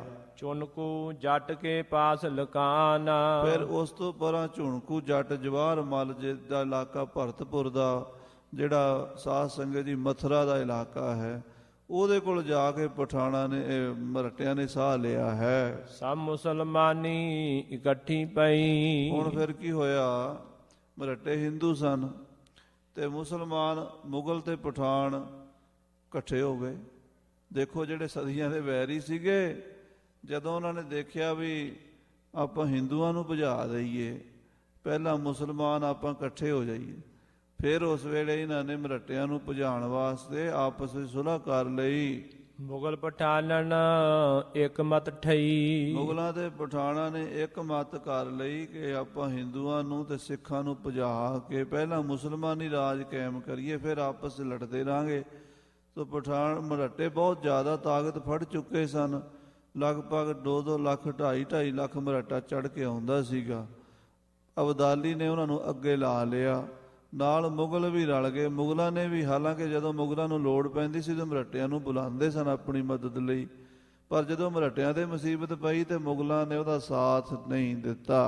ਦਈਆ ਮਰਾਠਨਾ ਦੇਸੋਂ ਕਢਾਏ। ਮੁਸਲਮਾਨ ਸਾਰੇ ਮੁਗਲ ਵੀ ਮੁਸਲਮਾਨ ਤੇ ਪਠਾਨ ਵੀ ਮੁਸਲਮਾਨ ਇਕੱਠੇ ਹੋ ਕੇ ਕਹਿੰਦੇ ਆ ਆਪਾਂ ਮਰਾਠਿਆਂ ਨੂੰ ਕੱਢੀਏ ਪਰ, ਨਹੀਂ ਤਾਂ ਇਹ ਸਾਨੂੰ ਅੱਗੇ ਲਾ ਲੈਣਗੇ, ਹਿੰਦੂਆਂ ਦਾ ਰਾਜ ਹੋ ਜਾਏਗਾ। ਹੈ ਮੁਸਲਮਾਨਨ ਇਹ ਦੁਖਦਾਏ। ਇਹ ਮੁਸਲਮਾਨਾਂ ਲਈ ਦੁਖਦਾਈ ਹਨ, ਇਹ ਸ਼ਿਵਾਜੀ ਨੂੰ ਮੰਨਦੇ ਹਨ। ਉਧਰ ਪੰਜਾਬ ਦੇ ਸਿੱਖ ਵੀ ਗੁਰੂ ਗੋਬਿੰਦ ਸਿੰਘ ਨੂੰ ਮੰਨਣ ਵਾਲੇ ਸਾਡੇ ਲਈ ਖਤਰਨਾਕ ਹਨ। ਇਸ ਲਈ ਆਪਾਂ ਮੁਸਲਮਾਨੀ ਰਾਜ ਰੱਖੀਏ, ਆਪਸ 'ਚ ਨਾ ਲੜੀਏ, ਪਹਿਲਾਂ ਮਰਾਠਿਆਂ ਨੂੰ ਭਜਾਈਏ ਫਿਰ ਸਿੱਖਾਂ ਨੂੰ ਦੇਖਾਂਗੇ। ਦੋਹਰਾ ਸਭ ਮੁਸਲਮਾਨਨ ਕਸਮ ਕਰ ਇੱਕੋ ਕਰੀ ਸਲਾਹ। ਉਹ ਫਿਰ ਪੱਖਪਾਤੀ, ਜਿਵੇਂ ਮਹਾਰਾਜ ਨੇ ਆਖਿਆ ਹਿੰਦੂ ਅੰਨਾ ਤੁਰਕੂ ਕਾਣਾ, ਪੱਖਪਾਤ 'ਚ ਆ ਗਏ, ਆਪਣੇ ਪੱਖ ਦਾ ਖਿਆਲ ਰੱਖਿਆ ਤੇ ਸਾਰੇ ਇਕੱਠੇ ਹੋ ਕੇ ਸਲਾਹ ਕੀਤੀ, ਇਹਨਾਂ ਨੇ ਕਸਮਾਂ ਪਾ ਲਈਆਂ। ਹਿੰਦੁਸਤਾਨ ਵਜ਼ੀਰ ਤਿੰਨ ਓ ਕੰਧਾਰੀ ਪਤਸ਼ਾਹੇ। ਹਿੰਦੁਸਤਾਨ ਦੇ 3 ਵਜ਼ੀਰ ਤੇ ਅਹਿਮਦ ਸ਼ਾਹ ਅਬਦਾਲੀ, ਇਹਨਾਂ ਨੇ ਆਪਸ ਵਿੱਚ ਇਹ ਗੱਟੀ ਗਣ ਲਈ ਕਿ ਆਪਾਂ ਮਰਾਠਿਆਂ ਨੂੰ ਦਿੱਲੀੋਂ ਕੱਢ ਦਈਏ। ਚੌਪਈ ਮਤੋਂ ਪਕਾਏ ਜੱਟ ਪੈ ਚੜੇ। ਸਾਰਿਆਂ ਨੇ ਮਤਾ ਕਰ ਲਿਆ। ਅਹਿਮਦ ਸ਼ਾਹ ਅਬਦਾਲੀ ਨਾਲ ਸੀਗਾ ਤੇ ਜਿਹੜਾ ਨਜੀਬ ਖਾਨ ਰੋਹੇਲਾ ਉਹ ਤਾਂ ਹੈ ਹੀ ਅਹਿਮਦ ਸ਼ਾਹ ਅਬਦਾਲੀ ਦਾ ਖਾਸ ਬੰਦਾ ਸੀ, ਤੇ ਦੂਜੇ ਵੀ ਜਿਹੜੇ ਮਨਸੂਰ ਅਲੀ ਵਗੈਰਾ ਵਜ਼ੀਰ ਸਨ ਉਹ ਵੀ ਇਹਨਾਂ ਦੇ ਨਾਲ ਰਲ ਗਏ। ਇਹਨਾਂ ਨੇ ਬੜੀ ਭਾਰੀ ਫੌਜ ਦਿੱਲੀੋਂ ਚੜਾਈ, ਭਰਤਪੁਰ ਤੇ ਮਥੁਰਾ ਦੇ ਕੋਇਲ ਦੇ ਇਲਾਕੇ ਤੇ ਹੱਲਾ ਬੋਲ ਦਿੱਤਾ। ਮਤਰੋ ਮਾਰ ਹਿੰਦੂ ਬਹੁ ਫੜੇ। ਮਥੁਰਾ ਸ਼ਹਿਰ ਵਿੱਚ ਅਬਦਾਲੀ ਨੇ ਕਤਲੇਆਮ ਕੀਤੀ, ਸੈਂਕੜੇ ਮੰਦਰ ਢਾਹ ਦਿੱਤੇ, ਹਜ਼ਾਰਾਂ ਹਿੰਦੂ ਕਤਲ ਕੀਤੇ ਤੇ ਹਿੰਦੂਆਂ ਨੂੰ ਗ੍ਰਿਫਤਾਰ ਕਰਕੇ ਲੜਕੀਆਂ ਤੇ ਬੱਚੇ ਬੰਨ੍ਹ ਕੇ ਉਹ ਕਾਬਲ ਵੱਲ ਲੈ ਕੇ ਵੀ ਗਿਆ ਸੀ। ਹਾਂਜੀ, ਕੋਇਲ ਕੋ ਗੜ ਲਿਓ ਛੁਡਾਏ। ਕੋਇਲ ਜਿਹਨੂੰ ਅੱਜ ਕੱਲ੍ਹ ਅਲੀਗੜ੍ਹ ਕਹਿੰਦੇ ਆ, ਅਲੀਗੜ੍ਹ ਮੁਸਲਮਾਨਾਂ ਦੀ ਬੜੀ ਵੱਡੀ ਹੁਣ ਯੂਨੀਵਰਸਿਟੀ ਬਣੀ ਹੋਈ ਹੈ, ਅਲੀਗੜ੍ਹ ਯੂਨੀਵਰਸਿਟੀ। ਪਹਿਲਾਂ ਉਸ ਸ਼ਹਿਰ ਦਾ ਨਾਮ ਸੀ ਕੋਇਲ, ਅਲੀਗੜ੍ਹ ਬਾਅਦ ਵਿੱਚ ਮੁਸਲਮਾਨਾਂ ਨੇ ਨਾਮ ਰੱਖਿਆ। ਕਈ ਸ਼ਹਿਰਾਂ ਦੇ ਨਾਮ ਮੁਸਲਮਾਨਾਂ ਨੇ ਬਦਲ ਦਿੱਤੇ, ਜਿਵੇਂ ਪ੍ਰਯਾਗ ਦਾ ਨਾਮ ਇਲਾਹਾਬਾਦ ਕਰ ਦਿੱਤਾ, ਹੋਰ ਕਈ ਸ਼ਹਿਰਾਂ ਦੇ ਨਾਮ ਬਦਲੇ। ਕੋਇਲ ਦਾ ਨਾਮ ਉਹਨਾਂ ਨੇ ਅਲੀਗੜ੍ਹ ਰੱਖਿਆ, ਪਰ ਪਹਿਲਾ ਨਾਮ ਕੋਇਲ ਸੀਗਾ। ਕੋਇਲ ਯਾਨੀ ਅਲੀਗੜ੍ਹ ਸ਼ਹਿਰ ਵੀ ਮਰਾਠਿਆਂ ਕੋਲ ਸੀਗਾ, ਉਹ ਵੀ ਅਬਦਾਲੀ ਨੇ ਮਰਾਠਿਆਂ ਤੋਂ ਛੁਡਾ ਲਿਆ। ਮਰਹਟਨ ਕੀ ਦਈਪਤ ਗਵਾਏ। ਜਿਹੜੀ ਮਰਾਠਿਆਂ ਦੀ ਚੜ੍ਹ ਵਗੀ ਸੀ ਹਿੰਦੁਸਤਾਨ ਉੱਤਰੀ ਭਾਰਤ ਵਿੱਚ, ਉਹ ਖਤਮ ਕਰ ਦਿੱਤੀ ਤੇ ਮਰਾਠੇ ਵਾਪਸ ਮਹਾਰਾਸ਼ਟਰ ਨੂੰ ਭੱਜਣ ਲਈ ਮਜਬੂਰ ਹੋ ਗਏ। ਤਬ ਵੈ ਆਏ ਲਾਹੌਰੋਂ ਰਹਿਓ। ਤਾਂ ਅਹਿਮਦ ਸ਼ਾਹ ਅਬਦਾਲੀ ਲਾਹੌਰ ਆ ਕੇ ਬਹਿ ਗਿਆ। ਉਹਨੇ ਲਾਹੌਰ ਤੇ ਪੂਰਾ ਕਬਜ਼ਾ, ਕਿਉਂਕਿ ਲਾਹੌਰ ਵੱਡਾ ਸੂਬਾ ਸੀ ਪੰਜਾਬ ਦਾ, ਇੱਥੇ ਉਹਨੂੰ ਸਾਰੇ ਪਾਸੇ ਸੌਖ ਰਹਿੰਦੀ ਸੀ। ਲਾਹੌਰ ਬੈਠਾ ਅਬਦਾਲੀ ਹਿੰਦੁਸਤਾਨ ਤੇ ਵੀ ਕੰਟਰੋਲ ਕਰ ਸਕਦਾ ਸੀ ਤੇ ਅਫਗਾਨਿਸਤਾਨ ਉੱਤੇ ਵੀ। ਹਾਂਜੀ, ਪੰਜ ਸੂਬਨ ਸਿਰ ਤੰਤ ਹੈ ਲਿਓ। ਪੰਜ ਸੂਬਿਆਂ ਦੀ ਇੱਥੋਂ ਉਹਨੇ ਅਗਵਾਈ ਕੀਤੀ। ਪੰਜ ਸੂਬਿਆਂ ਦਾ ਰਾਜ ਲਾਹੌਰ ਬਹਿ ਕੇ ਕੀਤਾ। ਕਸ਼ਮੀਰ ਮੁਲਤਾਨ ਪਖਰ ਅਟਕ। ਇੱਕ ਤਾਂ ਸੂਬਾ ਕਸ਼ਮੀਰ, ਇੱਕ ਸੂਬਾ ਮੁਲਤਾਨ, ਇੱਕ ਸੂਬਾ ਪੱਖਰ ਤੇ ਸੂਬਾ ਅਟਕ। ਲਾਹੌਰ ਰਹਿਣ ਕਰ ਲੈ ਲੈ ਸਟਕ। ਲਾਹੌਰ ਰਹਿਣ ਦੇ ਨਾਲ ਇਹਨਾਂ ਪੰਜਾਂ ਸੂਬਿਆਂ ਤੋਂ ਉਹ ਮਾਮਲਾ ਉਗਰਾ ਰਿਹਾ ਸੀ। ਪੰਜਾਂ ਸੂਬਿਆਂ ਦੇ ਵਿੱਚ ਅੱਧੇ ਹਿੰਦੁਸਤਾਨ ਦਾ ਸਮਝੋ ਭਾਰਤੀ ਉੱਤਰੀ ਭਾਰਤ ਦਾ ਹਿੱਸਾ ਸਾਰਾ ਉਹਦੇ ਕਬਜ਼ੇ 'ਚ ਆ ਗਿਆ ਸੀ। ਤਬ ਵੈ ਸਿੰਘਨ ਮਾਰਿਓ ਚਾਹੈ। ਮਰਾਠਿਆਂ ਵੱਲੋਂ ਅਬਦਾਲੀ ਬੇਫਿਕਰ ਹੋ ਕੇ ਹੁਣ ਸਿੱਖਾਂ ਨੂੰ ਮਾਰਨ ਤੇ ਤਿਆਰ ਹੋਇਆ। 1758 ਵਿੱਚ ਪਹਿਲਾਂ ਉਹਨੇ ਮਰਾਠੇ ਕੱਢੇ ਉੱਤਰੀ ਭਾਰਤ ਵਿੱਚੋਂ। ਜਦੋਂ ਮਰਾਠੇ ਚਲੇ ਗਏ ਤਾਂ ਅਬਦਾਲੀ ਨੇ ਸੋਚਿਆ ਹੁਣ ਸਿੱਖਾਂ ਦਾ ਵੀ ਮੈਂ ਕੰਮ ਖਤਮ ਕਰ ਦਿਆਂ, ਕਿਉਂਕਿ ਸਿੱਖ ਜਿਹੜੇ ਹਨ ਉਹ ਪੰਜਾਬ ਵਿੱਚ ਮੇਰੇ ਪੈਰ ਲੱਗਣ ਨਹੀਂ ਦਿੰਦੇ। ਸਿੱਖਾਂ ਦਾ, ਮੁਗਲਾਂ ਦਾ ਤੇ ਪਠਾਣਾਂ ਦਾ ਇਹ ਸਾਧ ਸੰਗਤ ਜੀ ਤਿਕੋਣਾ ਟਾਕਰਾ ਸੀਗਾ, ਇਹ ਤਿੱਕੜੀ ਸੀਗੀ। ਪੰਜਾਬ ਦੇ ਉੱਤੇ ਕਬਜ਼ਾ ਪਹਿਲਾਂ ਮੁਗਲਾਂ ਦਾ ਸੀ। ਮੁਗਲ ਕਹਿੰਦੇ ਸੀ ਸਾਡਾ ਹੀ ਕਬਜ਼ਾ ਰਵੇ। ਜ਼ਕਰੀਆ ਖਾਂ ਮੁਗਲ ਸੀ, ਉਹਦਾ ਪੁੱਤਰ ਜਹੀਆ ਖਾਂ ਸ਼ਾਹ ਨਵਾਜ਼ ਮੁਗਲ ਸੀ, ਮੀਰ ਮੰਨੂ ਮੁਗਲ ਸੀ। ਤੇ ਇਹ ਜਿਹੜੇ ਬਾਦ ਸੂਬੇਦਾਰ ਹੋਏ ਇਹਨਾਂ ਨੇ ਕੋਸ਼ਿਸ਼ ਇਹ ਰੱਖੀ ਕਿ ਸਾਡਾ ਮੁਗਲਾਂ ਦਾ ਰਾਜ ਰਵੇ। ਪਰ ਦਿੱਲੀ 'ਚ ਮੁਗਲ ਢਿੱਲੇ ਪੈਣ ਕਰਕੇ ਦਿੱਲੀ ਤੋਂ ਮਦਦ ਨਹੀਂ ਸੀ ਆਉਂਦੀ। ਇਸ ਕਰਕੇ ਮੀਰ ਮੰਨੂ ਨੇ ਅਬਦਾਲੀ ਨਾਲ ਸੁਲ੍ਹਾ ਕੀਤੀ, ਆਪਣੀ ਜਾਨ ਬਚਾਈ। ਉਸ ਤੋਂ ਬਾਅਦ ਅਬਦਾਲੀ ਦੇ ਪੈਰ ਲੱਗਣੇ ਸ਼ੁਰੂ ਹੋ ਗਏ ਪੰਜਾਬ ਵਿੱਚ। ਹੁਣ ਪਠਾਣਾਂ ਨੂੰ ਹੋ ਗਿਆ ਵੀ ਅਸੀਂ ਘੱਟੋ ਘੱਟ ਪੰਜਾਬ ਨੂੰ ਤਾਂ ਅਫਗਾਨਿਸਤਾਨ ਦਾ ਹਿੱਸਾ ਬਣਾਉਣਾ। ਜੇ ਪੰਜਾਬ ਅਫਗਾਨਿਸਤਾਨ ਦਾ ਹਿੱਸਾ ਬਣ ਗਿਆ ਫਿਰ ਦਿੱਲੀ ਜਿਹੜੀ ਹੈ ਉਹ ਵੀ ਸਾਡੇ ਤੋਂ ਦੂਰ ਨਹੀਂ, ਅਸੀਂ ਦਿੱਲੀ ਤੇ ਵੀ ਕਬਜ਼ਾ ਕਰ ਲਵਾਂਗੇ। ਪਰ ਤੀਸਰੀ ਤਾਕਤ ਸੀ ਗੁਰੂ ਕਲਗੀਧਰ ਪਾਤਸ਼ਾਹ ਦਾ ਸਾਜਿਆ ਖਾਲਸਾ ਪੰਥ, ਜਿਹੜੇ ਕਹਿੰਦੇ ਸਨ ਵੀ ਨਾ ਪਠਾਣਾਂ ਨੂੰ ਰਹਿਣ ਦੇਣਾ ਇੱਥੇ ਤੇ ਨਾ ਮੁਗਲਾਂ ਨੂੰ। ਪੰਜਾਬ ਦੇ ਉੱਤੇ ਸਿੰਘਾਂ ਦਾ ਹੱਕ ਹੈ, ਗੁਰੂ ਨਾਨਕ ਪਾਤਸ਼ਾਹ ਦੇ ਸਿੱਖ ਇੱਥੇ ਰਾਜ ਕਰਨਗੇ। ਇਹ ਤਿੰਨੇ ਤਾਕਤਾਂ ਆਪਸ 'ਚ ਲੜਦੀਆਂ। ਤੋਂ ਮੁਗਲਾਂ ਨੇ ਜ਼ੋਰ ਲਾਇਆ ਸਿੱਖਾਂ ਨੂੰ ਖਤਮ ਕਰਨ ਲਈ। ਬਾਅਦ ਵਿੱਚ ਮੁਗਲ ਤਾਂ ਸਿੱਖਾਂ ਵੱਲੋਂ ਕੰਨ ਵਲੇਟ ਕੇ ਬਹਿ ਗਏ। ਹੁਣ ਪਠਾਣਾਂ ਦੀ ਤਾਕਤ ਹੈ ਤੇ ਪਠਾਨ ਕਹਿੰਦੇ ਆ ਵੀ ਆਪਾਂ ਸਿੱਖਾਂ ਨੂੰ ਖਤਮ ਕਰੀਏ, ਨਹੀਂ ਤਾਂ ਇਹ ਸਾਨੂੰ ਪੰਜਾਬ 'ਚ ਰਹਿਣ ਨਹੀਂ ਦੇਣਗੇ। ਜਹਾਨ ਖਾਨ ਸੋ ਗੈਲੇ ਰਹਿ। ਸੂਬਾ ਜਹਾਨ ਖਾਨ, ਜਿਹਦੇ ਨਾਲ ਬਾਬਾ ਦੀਪ ਸਿੰਘ ਜੀ ਦੀ ਵੀ ਜੰਗ ਹੋਈ ਹੈ, ਬਾਬਾ ਮਿੱਤ ਸਿੰਘ ਜੀ ਦੀ ਵੀ ਜੰਗ ਹੋਈ ਹੈ। ਜਹਾਨ ਖਾਨ ਬਹੁਤਾ ਚਿਰ ਪੰਜਾਬ ਤੇ ਰਿਹਾ। ਜਹਾਨ ਖਾਨ ਨਾਲ ਰਹਿੰਦਾ ਸੀ ਅਬਦਾਲੀ ਦੇ। ਜਦੋਂ ਅਬਦਾਲੀ ਕਾਬਲ ਜਾਂਦਾ ਸੀ ਤੇ ਜਹਾਨ ਖਾਨ ਨੂੰ ਸੂਬੇਦਾਰੀ ਦੇ ਕੇ ਪੰਜਾਬ ਦਾ ਪ੍ਰਬੰਧ ਦੇ ਕੇ ਜਾਂਦਾ ਸੀ। ਹਾਂਜੀ। ਸੋ ਮਾਰੋ ਜੋਈ ਹੱਥ ਆਵੇ। ਜਹਾਨ ਖਾਨ ਨੂੰ ਸੂਬੇ ਨੂੰ ਅਬਦਾਲੀ ਨੇ ਹੁਕਮ ਦੇ ਦਿੱਤਾ ਵੀ ਖੁੱਲ੍ਹ ਕੇ ਸਿੱਖਾਂ ਦਾ ਕਤਲੇਆਮ ਕਰ। ਜਿੱਥੇ ਕੋਈ ਸਿੱਖ ਮਿਲਦਾ ਹੈ ਕੱਲਾ ਦੁਕੱਲਾ ਛੱਡਣਾ ਨਹੀਂ, ਮਾਰ ਦੇਣੇ ਸਿੱਖ। ਵੈ ਬੋ ਸਿੰਘਨ ਹੱਥ ਨ ਲਗਾਵੇ। ਬਹੁਤੇ ਸਿੰਘਾਂ ਨੂੰ ਜਹਾਨ ਖਾਂ ਹੱਥ ਨਹੀਂ ਸੀ ਪਾਉਂਦਾ, ਪਰ ਕੱਲੇ ਦੁਕੱਲੇ 2 4 10 20 ਸਿੱਖ ਜਿੱਥੇ ਮਿਲਦੇ ਸਨ, ਨਿੱਕੇ ਜਥੇ ਸਿੱਖਾਂ ਦੇ ਮਿਲਦੇ ਸਨ, ਉੱਥੇ ਫੌਜ ਭੇਜ ਕੇ ਉਹਨਾਂ ਨੂੰ ਮਰਵਾ ਦਿੰਦਾ ਸੀ। ਦੋਹਰਾ ਸਿੰਘ ਪੀ ਤਿਸ ਕੋ ਬੋ ਲੁਟੈ ਆਗੇ ਪਾਛੈ ਦੌੜ। ਸਿੰਘ ਵੀ ਉਹਨੂੰ ਚੰਗੀ ਤਰ੍ਹਾਂ ਪੈਂਦੇ ਸਨ।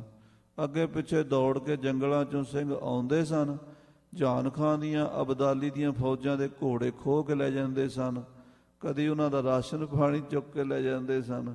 ਕਦੀ ਸਰਕਾਰ ਦਾ ਮਾਮਲਾ ਜਾਂਦਾ ਹੋਵੇ ਜੀਡੀ ਰੋਡ ਤੋਂ, ਸਿੰਘ ਨਾਕਾ ਲਾ ਕੇ ਲੁੱਟ ਲਿਆ ਕਰਦੇ ਸਨ। ਸਿੰਘ ਵੀ ਕਦੀ ਕਿਤੇ ਰਾਤ ਬਰਾਤੇ ਛਾਪੇ ਮਾਰ ਕੇ ਅਬਦਾਲੀ ਨੂੰ ਲੁੱਟਿਆ ਕਰਦੇ ਸਨ। ਜਦੋਂ ਅਬਦਾਲੀ ਲੜਕੀਆਂ ਬੰਨ੍ਹ ਕੇ ਲੈ ਜਾਂਦਾ ਸੀਗਾ ਕਾਬਲ ਵੱਲ ਤਾਂ ਸਿੰਘ ਹੱਲਾ ਕਰਕੇ ਛੁਡਾਇਆ ਕਰਦੇ ਸਨ। ਹਾਂਜੀ। ਓਏ ਮਾਰੇ ਬੋ ਤੁਮਨ ਕਰ। ਜਦ ਅਬਦਾਲੀ ਜਿਹੜਾ ਸੀ ਉਹ ਵੱਡੀਆਂ ਫੌਜਾਂ ਲੈ ਕੇ ਸਿੱਖਾਂ ਨੂੰ ਛੋਟੇ ਛੋਟੇ ਜਥਿਆਂ 'ਚ ਘੇਰ ਕੇ ਮਾਰਦਾ ਸੀ। ਸਿੰਘ ਮਾਰੇ ਬਿਦ ਸਿਓ ਥੋੜ। ਸਿੰਘ ਤਰੀਕੇ ਨਾਲ ਮਾਰਦੇ ਸਨ। ਸਿੰਘ ਵਿਧੀ ਨਾਲ ਥੋੜੇ ਸਨ ਸਿੰਘ, ਇਸ ਕਰਕੇ ਉਹ ਰਾਤ ਬਰਾਤੇ ਜਿੱਥੇ ਦਾ ਲੱਗਦਾ ਸੀ ਉੱਥੇ ਤੁਰਕਾਂ ਨੂੰ ਮਾਰਦੇ ਸਨ ਤੇ ਅਬਦਾਲੀ ਸਿੱਖਾਂ ਦੇ ਜਥਿਆਂ ਦੇ ਜਥੇ ਖਤਮ ਕਰ ਦਿੰਦਾ ਸੀ। ਯਾਨੀ ਕਿ ਉਹ ਜੇ 500 1000 ਸਿੱਖ ਹੋਵੇ ਤਾਂ ਅਬਦਾਲੀ ਲਈ ਮਾਰਨਾ ਕੋਈ ਔਖਾ ਨਹੀਂ ਸੀ, ਕਿਉਂਕਿ ਉਹਦੇ ਕੋਲ ਫੌਜ ਹੀ ਬੜੀ ਜ਼ਿਆਦਾ ਸੀਗੀ। ਤੇ 3 ਲੱਖ ਫੌਜ ਉਹ ਕਾਬਲ ਤੋਂ ਲੈ ਕੇ ਆਇਆ। ਪੰਜਾਬ 'ਚੋਂ ਵੀ ਉਹਨੇ ਭਰਤੀ ਕਰ ਲਈ ਫੌਜ। ਤੇ ਪੰਜਾਬ ਦੇ ਆਮ ਲੋਕ ਵੀ ਉਦੋਂ ਪੈਸੇ ਦੇ ਲਾਲਚ ਵਿੱਚ ਆ ਕੇ ਸਿੱਖਾਂ ਨੂੰ ਗ੍ਰਿਫਤਾਰ ਕਰਾ ਦਿਆ ਕਰਦੇ ਸਨ, ਸਿੱਖਾਂ ਨੂੰ ਮਰਵਾ ਦਿਆ ਕਰਦੇ ਸਨ। ਇਸ ਤਰ੍ਹਾਂ ਸਿੱਖਾਂ ਦੀ ਜਾਨ ਦੇ ਉੱਤੇ ਮੁਸੀਬਤ ਬਣੀ ਹੋਈ ਸੀ। ਚੌਪਈ ਕਛੂ ਸਿੰਘ ਲੋਕ ਦੇਸੈ ਰਹੈ। ਕੁਝ ਸਿੰਘ ਪੰਜਾਬ ਦੇ ਵਿੱਚ ਜੰਗਲਾਂ ਵਿੱਚ ਬੇਲਿਆਂ 'ਚ ਲੁੱਕ ਕੇ ਟਾਈਮ ਕੱਟਦੇ ਸਨ। ਕਛੂ ਸਿੰਘ ਝੱਲ ਮਦ ਲੋਕ ਰਹੈ। ਕੁਝ ਸਿੰਘ ਝੱਲਾਂ ਵਿੱਚ ਬੇਲਿਆਂ ਵਿੱਚ ਜਿਵੇਂ ਕਾਹਨੂੰਆਣ ਦੇ ਛੰਭਾਂ ਵਿੱਚ ਜਿੱਥੇ ਕੋਈ ਨਾ ਦੇਖੇ ਉੱਥੇ ਲੁੱਕ ਕੇ ਟਾਈਮ ਕੱਟਦੇ ਸਨ। ਔਰ ਸਿੰਘ ਜਾ ਮਾਲਵੇ ਵੜੇ। ਕਈ ਸਿੰਘਾਂ ਦੇ ਜਥੇ ਮਾਲਵੇ ਨੂੰ ਚਲੇ ਗਏ, ਠੀਕਰੀਵਾਲ, ਬਰਨਾਲਾ, ਤਪਾ, ਇਸੇ ਤਰ੍ਹਾਂ ਜੈਤੋ ਤੇ ਬਠਿੰਡਾ, ਭਗਤਾ ਭਾਈ ਕਾ, ਇਹਨਾਂ ਸਾਰਿਆਂ ਇਲਾਕਿਆਂ 'ਚ ਸਿੰਘਾਂ ਦੇ ਦਲਾਂ ਦੇ ਦਲ ਰਹਿੰਦੇ ਸਨ। ਇਕੱਠੇ ਦਲ ਹੋਏ ਰਹਿ ਸੋ ਖੜੇ। ਮਾਲਵੇ ਵਿੱਚ ਬੁੱਢਾ ਦਲ ਦਾ ਬਹੁਤ ਜ਼ਿਆਦਾ ਆਵਾਜਾਈ ਸੀਗੀ, ਉਹ ਸਿੰਘ ਜ਼ਿਆਦਾ ਮਾਲਵੇ 'ਚ ਰਹਿੰਦੇ ਸਨ। ਤੇ ਨਵਾਬ ਕਪੂਰ ਸਿੰਘ ਜੀ, ਬਾਬਾ ਜੱਸਾ ਸਿੰਘ ਜੀ ਆਹਲੂਵਾਲੀਆ, ਉਹ ਮਾਲਵੇ 'ਚ ਸਮਾਂ ਕੱਟਿਆ ਕਰਦੇ ਸਨ ਜਾ ਕੇ। ਦੋਹਰਾ ਮਾਝੇ ਮੈਥੋਂ ਸਿੰਘ ਰਹਿਓ, ਹਾਟੂ ਸਿੰਘ ਤਿਸ ਨਾਮ। ਉਸ ਵੇਲੇ ਇੱਕ ਬਹਾਦਰ ਸਿੰਘ ਦੀ ਕੱਲੇ ਦੀ ਦਾਸਤਾਨ ਪੰਥ ਪ੍ਰਕਾਸ਼ ਆਈ ਹੈ। ਮਾਝੇ ਦਾ ਇੱਕ ਸਿੰਘ ਸੀਗਾ, ਉਹਦਾ ਨਾਮ ਸੀ ਹਾਠੂ ਸਿੰਘ। ਬਹੁਤ ਘੱਟ ਲੋਕਾਂ ਨੇ ਇਹਦਾ ਨਾਮ ਸੁਣਿਆ, ਪਰ ਇਹ ਬੜਾ ਇੱਕ ਚੋਣਵਾਂ ਯੋਧਾ ਹੋਇਆ। ਹਾਠੂ ਸਿੰਘ ਇਹਦਾ ਨਾਮ ਸੀਗਾ। ਸੂਰਾਪੂਰਾ ਹੱਟੀ ਤਪੀ, ਕਾਨਾ ਕਾਚਾ ਗ੍ਰਾਮ। ਇਹਦਾ ਪਿੰਡ ਕਾਨਾ ਕਾਛਾ ਲਾਹੌਰ ਦੇ ਲਾਗੇ। ਜੋ ਭਾਈ ਸਾਹਿਬ ਭਾਈ ਬਚਿੱਤਰ ਸਿੰਘ ਜੀ ਦਾ ਪਰਿਵਾਰ, ਸ਼ਹੀਦ ਭਾਈ ਬਚਿੱਤਰ ਸਿੰਘ ਜਿਨ੍ਹਾਂ ਨੇ ਹਾਥੀ ਦਾ ਮੁਕਾਬਲਾ ਕੀਤਾ, ਉਹਨਾਂ ਦਾ ਪਰਿਵਾਰ ਕਾਨੇ ਕਾਛੇ ਰਹਿੰਦਾ ਸੀ। ਵੈਸੇ ਤਾਂ ਉਹ ਭਾਈ ਮਨੀ ਸਿੰਘ ਦੇ ਪੁੱਤਰ ਸਨ, ਅਲੀਗੜ੍ਹ ਜ਼ਿਲ੍ਹਾ ਮੁਲਤਾਨ ਦੇ। ਪਰ ਜਦੋਂ 10ਵੇਂ ਪਾਤਸ਼ਾਹ ਦੇ ਸਮੇਂ ਭਾਈ ਬਚਿੱਤਰ ਸਿੰਘ ਜੀ ਅਨੰਦਪੁਰ ਸਾਹਿਬ ਰਹਿੰਦੇ ਸਨ, ਉਹਨਾਂ ਦੇ ਪੁੱਤਰ ਪੋਤਰੇ ਜਿਹੜੇ ਪਰਿਵਾਰ ਅੱਗੋਂ ਹੋਇਆ, ਉਹ ਕਾਨੇ ਕਾਛੇ ਪਿੰਡ ਰਹਿੰਦੇ। ਹੁਣ ਉਹ ਰਾਜਪੁਰੇ ਦੇ ਲਾਗੇ ਰਹਿੰਦੇ ਹਨ। ਸੋ ਸਾਧ ਸੰਗਤ ਜੀ, ਉੱਥੇ ਦਾ ਇੱਕ ਸਿੰਘ ਹੋਇਆ, ਉਹਦਾ ਨਾਮ ਸੀ ਹਾਠੂ ਸਿੰਘ। ਉਹ ਕਾਨੇ ਕਾਛੇ ਪਿੰਡ ਦਾ, ਲਾਹੌਰ ਦੇ ਲਾਗੇ ਦਾ ਰਹਿਣ ਵਾਲਾ। ਹਠੀ ਤਪੀ ਜਤੀ ਸਤੀ, ਪੂਰਾ ਜਪੀ ਤਪੀ ਬਾਣੀ ਦਾ ਰਸੀਆ, ਸੂਰਬੀਰ ਯੋਧਾ ਸਿੰਘ ਸੀਗਾ। ਚੌਪਈ ਗਿਲਜਨ ਟਿੰਗ ਨਿਸ ਲਾਗਿਓ ਆਏ। ਇੱਕ ਦਿਨ ਘੋੜੇ ਤੇ ਸਵਾਰ ਹੋ ਕੇ ਹਾਠੂ ਸਿੰਘ ਨੇ ਇਰਾਦਾ ਕੀਤਾ ਕਿ ਮੈਂ ਅਹਿਮਦ ਸ਼ਾਹ ਅਬਦਾਲੀ ਨੂੰ ਮਾਰ ਦਿਆਂ। ਕੱਲੇ ਸਿੰਘ ਨੇ ਅਬਦਾਲੀ ਨੂੰ ਮਾਰਨ ਦਾ ਗੁਰਮਤਾ ਮਨ ਵਿੱਚ ਸੋਧ ਲਿਆ ਤੇ ਅਹਿਮਦ ਸ਼ਾਹ ਅਬਦਾਲੀ ਦੇ ਤੰਬੂ ਦੇ ਲਾਗੇ, ਯਾਨੀ ਕਿ ਜਿੱਥੇ ਉਹ ਅਬਦਾਲੀ ਦਾ ਕੈਂਪ ਲੱਗਾ ਸੀ, ਗਿਲਜਿਆਂ ਦੀ ਫੌਜ ਸੀ, ਉਹ ਘੋੜਾ ਦੌੜਾ ਕੇ ਆਇਆ। ਸੋ ਫਿਰ ਗਇਓ ਨਾ ਲਾਗਿਓ ਦਾਏ। ਪਰ ਇੱਧਰ ਉੱਧਰ ਉਹਨੇ ਦੇਖਿਆ, ਅਬਦਾਲੀ ਦਾ ਪਤਾ ਨਾ ਲੱਗਿਆ, ਦਾ ਨਹੀਂ ਲੱਗਿਆ ਸਿੰਘ ਦਾ। ਭੇਸ ਬਦਲ ਕੇ ਆਇਆ ਤਾਂ ਸੀ, ਪਰ ਅਬਦਾਲੀ ਦਾ ਉਹ ਹਾਠੂ ਸਿੰਘ ਨੂੰ ਪੱਕਾ ਟਿਕਾਣਾ ਜਾਂ ਮੌਕਾ ਨਹੀਂ ਬਣਿਆ ਮਾਰਨ ਦਾ। ਹਾਂਜੀ, ਫਿਰ ਕੇ ਜਾਤ ਗਿਲਜਨ ਲਖ ਲਿਓ। ਪਰ ਜਦੋਂ ਅਬਦਾਲੀ ਨਾ ਲੱਭਾ ਤੇ ਹਾਠੂ ਸਿੰਘ ਜਾਣ ਲੱਗਾ ਵਾਪਸ, ਪਠਾਣਾ ਨੂੰ ਸ਼ੱਕ ਹੋ ਗਿਆ ਵੀ ਬੰਦਾ ਓਪਰਾ ਹੈ, ਇਹ ਕਿਹੜੇ ਕੋਈ ਸਾਡਾ ਬੰਦਾ ਨਹੀਂ, ਸਾਡੀ ਫੌਜ ਦਾ ਬੰਦਾ ਨਹੀਂ ਹੈ। ਪਠਾਣਾ ਦੀ ਸ਼ਕਲਾਂ ਸੂਰਤਾਂ ਹੋਰ ਹੁੰਦੀਆਂ, ਪੰਜਾਬੀਆਂ ਦੀਆਂ ਹੋਰ ਹੁੰਦੀਆਂ, ਇਸ ਕਰਕੇ ਵੀ ਸਿੰਘ ਦਾ ਰੂਪ ਰੰਗ ਵੱਖਰਾ ਹੀ ਪਛਾਣਿਆ ਗਿਆ। ਘੋੜੋ ਜਾਤ ਤਿਲਕ ਤੈ ਪਰਿਓ। ਜਦੋਂ ਉਹ ਦੌੜਨ ਲੱਗਾ, ਉਹਦਾ ਘੋੜਾ ਤਿਲਕ ਗਿਆ। ਘੋੜਾ ਤਿਲਕ ਕੇ ਡਿੱਗ ਪਿਆ। ਹਾਠੂ ਸਿੰਘ ਘੋੜੇ ਥੱਲੇ ਆ ਗਿਆ। ਉੱਠਣ ਨਾ ਦਇਓ ਘੋੜੇ ਤਲ ਆਇਓ। ਘੋੜੇ ਦੇ ਥੱਲੇ ਆ ਗਿਆ। ਉੱਠਣ ਦੀ ਕੋਸ਼ਿਸ਼ ਕੀਤੀ, ਪਰ ਅਬਦਾਲੀਆਂ ਦੀ ਫੌਜ ਨੇ ਘੇਰਾ ਪਾ ਲਿਆ। ਉੱਠਣ ਨਾ ਪਇਓ ਗਿਲਜਨ ਫੜ ਲਿਓ। ਉੱਠਣਾ ਪਾਇਆ ਹੀ ਨਹੀਂ। ਅਬਦਾਲੀ ਦੇ ਸਿਪਾਹੀਆਂ ਨੇ, ਪਠਾਣਾ ਨੇ ਜਵਾਨ ਨੂੰ, ਹਾਠੂ ਸਿੰਘ ਨੂੰ ਫੜ ਲਿਆ। ਅਹਿਮਦ ਸ਼ਾਹ ਪੈ ਸੋ ਪਹੁੰਚਾਇਓ। ਉਹਨੂੰ ਬੰਨ੍ਹ ਕੇ ਹੱਥ ਕੜੀਆਂ ਲਾ ਕੇ ਅਹਿਮਦ ਸ਼ਾਹ ਅਬਦਾਲੀ ਦੇ ਸਾਹਮਣੇ ਪੇਸ਼ ਕਰ ਦਿੱਤਾ। ਖੂਨੀ ਗੱਜ ਕੇ ਆਗੇ ਪਾਇਓ। ਤੇ ਉਹਨੇ ਕਹਿੰਦੇ ਅਬਦਾਲੀ ਨੂੰ ਜਦੋਂ ਅਬਦਾਲੀ ਦੇ ਪੇਸ਼ ਕੀਤਾ, ਅਬਦਾਲੀ ਨੇ ਆਖਿਆ ਤੂੰ ਕੌਣ ਹੈ? ਉਹਨੇ ਆਖਿਆ ਮੈਂ ਸਿੰਘ ਹਾਂ। ਅਬਦਾਲੀ ਕਹਿੰਦਾ ਸਿੰਘ ਤਾਂ ਸ਼ੇਰ ਹੁੰਦਾ। ਉਹ ਕਹਿੰਦਾ ਮੈਂ ਸ਼ੇਰ ਹਾਂ। ਕਹਿੰਦੇ ਫਿਰ ਤੂੰ ਹਾਥੀ ਦਾ ਮੁਕਾਬਲਾ ਕਰੇਗਾ? ਉਹਨੇ ਆਖਿਆ ਹਾਂ ਮੈਂ ਕਰਾਂਗਾ। ਕਹਿੰਦੇ ਅਬਦਾਲੀ ਬੜਾ ਹੈਰਾਨ ਹੋਇਆ ਉਹਦਾ ਨਿਸ਼ਚਾ ਵੇਖ ਕੇ ਵੀ ਇਹ ਇਕੱਲਾ। ਉਹਨੇ ਪੁੱਛਿਆ ਤੂੰ ਕਿਉਂ ਆਇਆ ਸੀ? ਉਹਨੇ ਆਖਿਆ ਮੈਂ ਤੈਨੂੰ ਮਾਰਨ ਆਇਆ ਸੀ, ਮੈਂ ਤੈਨੂੰ ਮਾਰ ਕੇ ਤੇਰਾ ਸਿਰ ਵੱਢ ਕੇ ਲਿਜਾਣਾ ਸੀਗਾ। ਜਦੋਂ ਅਬਦਾਲੀ ਨੇ ਇਹ ਸੁਣਿਆ, ਉਹਨੇ ਆਖਿਆ ਇਹਨੂੰ ਤੇ ਮਾਰ ਦੇਣਾ ਚਾਹੀਦਾ। ਉਹਨੇ ਖੂਨੀ ਹਾਥੀ ਦੇ ਅੱਗੇ ਭਾਈ ਹਾਠੂ ਸਿੰਘ ਜੀ ਨੂੰ ਪਾ ਦਿੱਤਾ ਵੀ ਖੂਨੀ ਹਾਥੀ ਪੈਰ ਦੇ ਥੱਲੇ ਦੱਬ ਕੇ ਮਾਰ ਦਵੇ। ਸੋ ਗਜ ਖੂਨੀ ਤਿਸੈ ਨਾ ਮਾਰੈ। ਪਰ ਪਰਮੇਸ਼ਰ ਦੀ ਖੇਡ ਹੈ, ਉਹਦਾ ਸ਼ੇਰ ਵਰਗਾ ਰੋਹਬ ਨਜ਼ਰ ਆਵੇ ਤੇ ਹਾਥੀ ਉਹਦੇ ਨੇੜੇ ਨਾ ਜਾਵੇ। ਉਹਨੂੰ ਹਾਥੀ ਨੂੰ ਅੱਗੇ ਕਰਨ ਵੀ ਤੂੰ ਚਾੜੇ ਦੇ ਉੱਤੇ। ਤੇ ਗੁਰੂ ਸਾਹਿਬ ਜੀ ਜਿਵੇਂ ਬਾਣੀ 'ਚ ਭਗਤ ਕਬੀਰ ਜੀ ਦੀ ਬਾਣੀ 'ਚ ਆਉਂਦਾ ਹੈ ਨਾ, ਕੁੰਚਰ ਪੋਟ ਲੈ ਲੈ ਨਮਸਕਾਰ ਹੈ, ਬੂਝੀ ਨਹੀਂ ਕਾਜੀ ਅੰਧਿਆਰ ਹੈ। 3 ਵਾਰ ਪਤੀਆ ਭਰ ਲੀਨਾ, ਮਨ ਕਠੋਰ ਅਜਹੂ ਨਾ ਪਤੀਨਾ। 3 ਵਾਰੀ ਕਬੀਰ ਜੀ ਦੇ ਉੱਤੇ ਹਾਥੀ ਚਾੜਨ ਦੀ ਕੋਸ਼ਿਸ਼ ਕੀਤੀ ਸੀ ਬਾਦਸ਼ਾਹ ਸਿਕੰਦਰ ਲੋਧੀ ਨੇ, ਪਰ ਹਾਥੀ ਡਰਦਾ ਮਾਰਾ ਦੂਰੋਂ ਹੀ ਚੀਕਾ ਮਾਰਦਾ। ਹਸਤ ਭਾਗ ਕੇ ਚੀਸਾ ਮਾਰਾ, ਉਹ ਪਿਛਾ ਨੂੰ ਭੱਜਦਾ ਤੇ ਚੀਕਾ ਮਾਰਦਾ। ਤੇ ਕਾਜੀ ਨੂੰ ਸਮਝ ਨਹੀਂ ਆ ਰਹੀ ਵੀ ਇਹ ਤਾਂ ਉਹਦੇ ਹਾਥੀ ਨੂੰ ਉਹਦੇ 'ਚ ਪਰਮੇਸ਼ਰ ਦਿਸ ਰਿਹਾ, ਭੈ ਆ ਰਿਹਾ। ਅੱਜ ਬਾਬਾ ਹਾਠੂ ਸਿੰਘ ਜੀ ਪਏ ਨੇ ਬੰਨੇ ਹੋਏ, ਹੱਥ ਕੜੀਆਂ ਲਾ ਕੇ, ਬੇੜੀਆਂ ਪਾ ਕੇ ਹਾਥੀ ਲਿਆਂਦਾ ਹਾਠੂ ਸਿੰਘ ਤੇ ਚਾੜਨ ਵਾਸਤੇ। ਹਾਥੀ ਨੂੰ ਸ਼ੇਰ ਨਜ਼ਰ ਆਉਂਦਾ ਉਹਦੇ ਵਿੱਚੋਂ ਵੀ ਇਹ ਤਾਂ ਕੋਈ ਬੱਬਰ ਸ਼ੇਰ ਹੈ, ਤੇ ਉਹਦੇ ਨੇੜੇ ਨਹੀਂ ਜਾਂਦਾ ਡਰਦਾ ਮਾਰਾ। ਸ਼ਾਹ ਮੁਹਾਵਤ ਦੇ ਰਹਿਓ ਗਾਰੈ। ਜਿਹੜਾ ਬਾਦਸ਼ਾਹ ਦੇ ਹਾਥੀ ਦਾ ਚਲਾਉਣ ਵਾਲਾ ਮੁਹਾਵਤ, ਉਸ ਹਾਥੀ ਦੇ ਉਹਨੂੰ ਗਾਲਾਂ ਕੱਢਦਾ ਵੀ ਅੱਗੇ ਚੜ, ਪਰ ਹਾਥੀ ਅੱਗੇ ਪੈਰ ਨਹੀਂ ਪੁੱਟਦਾ। ਫਿਰ ਹਾਥੀ ਸੰਗ ਪੈਰ ਬੰਦਾਇਆ। ਫਿਰ ਭਾਈ ਸਾਹਿਬ ਦੇ ਪੈਰ, ਭਾਈ ਸਾਹਿਬ ਨੂੰ ਹਾਥੀ ਦੇ ਪੈਰ ਨਾਲ ਬੰਨ੍ਹ ਦਿੱਤਾ। ਤੋ ਵੀ ਹਾਥੀ ਨਾ ਮਰਾਇਆ। ਹਾਥੀ ਦੇ ਪੈਰ ਨਾਲ ਬੰਨਿਆ ਕਿੰਨਾ ਚਿਰ ਵੱਜਾ ਰਿਹਾ, ਪਰ ਹਾਥੀ ਨੇ ਮਾਰਿਆ ਨਹੀਂ ਉਹਨੂੰ। ਤਬੇ ਸਾਏ ਗਜ ਔਰ ਮੰਗਾਇਆ। ਤਾਂ ਬਾਦਸ਼ਾਹ ਨੇ ਇੱਕ ਹੋਰ ਹਾਥੀ ਮੰਗਾਇਆ, ਅਹਿਮਦ ਸ਼ਾਹ ਅਬਦਾਲੀ ਨੇ। ਸੋ ਪੀਵਾ ਕੋ ਮਾਰਨ ਨਾ ਤਾਇਆ। ਉਹ ਦੂਜੇ ਹਾਥੀ ਨੇ ਵੀ ਹਾਠੂ ਸਿੰਘ ਨੂੰ ਨਹੀਂ ਮਾਰਿਆ। ਪਹਿਲਾ ਹਾਥੀ ਤਾਂ ਖਲੋ ਗਿਆ ਤੇ ਦੂਜਾ ਵੀ ਖਲੋ ਗਿਆ। ਹਾਂਜੀ। ਤਬੇ ਸਾਹਿਬੋ ਗੁੱਸਾ ਖਾਈ। ਤਾਂ ਬਾਦਸ਼ਾਹ ਨੇ ਗੁੱਸਾ ਖਾ ਕੇ ਹਾਥੀਆਂ ਵਾਲਿਆਂ ਨੂੰ ਗਾਲਾਂ ਕੱਢੀਆਂ।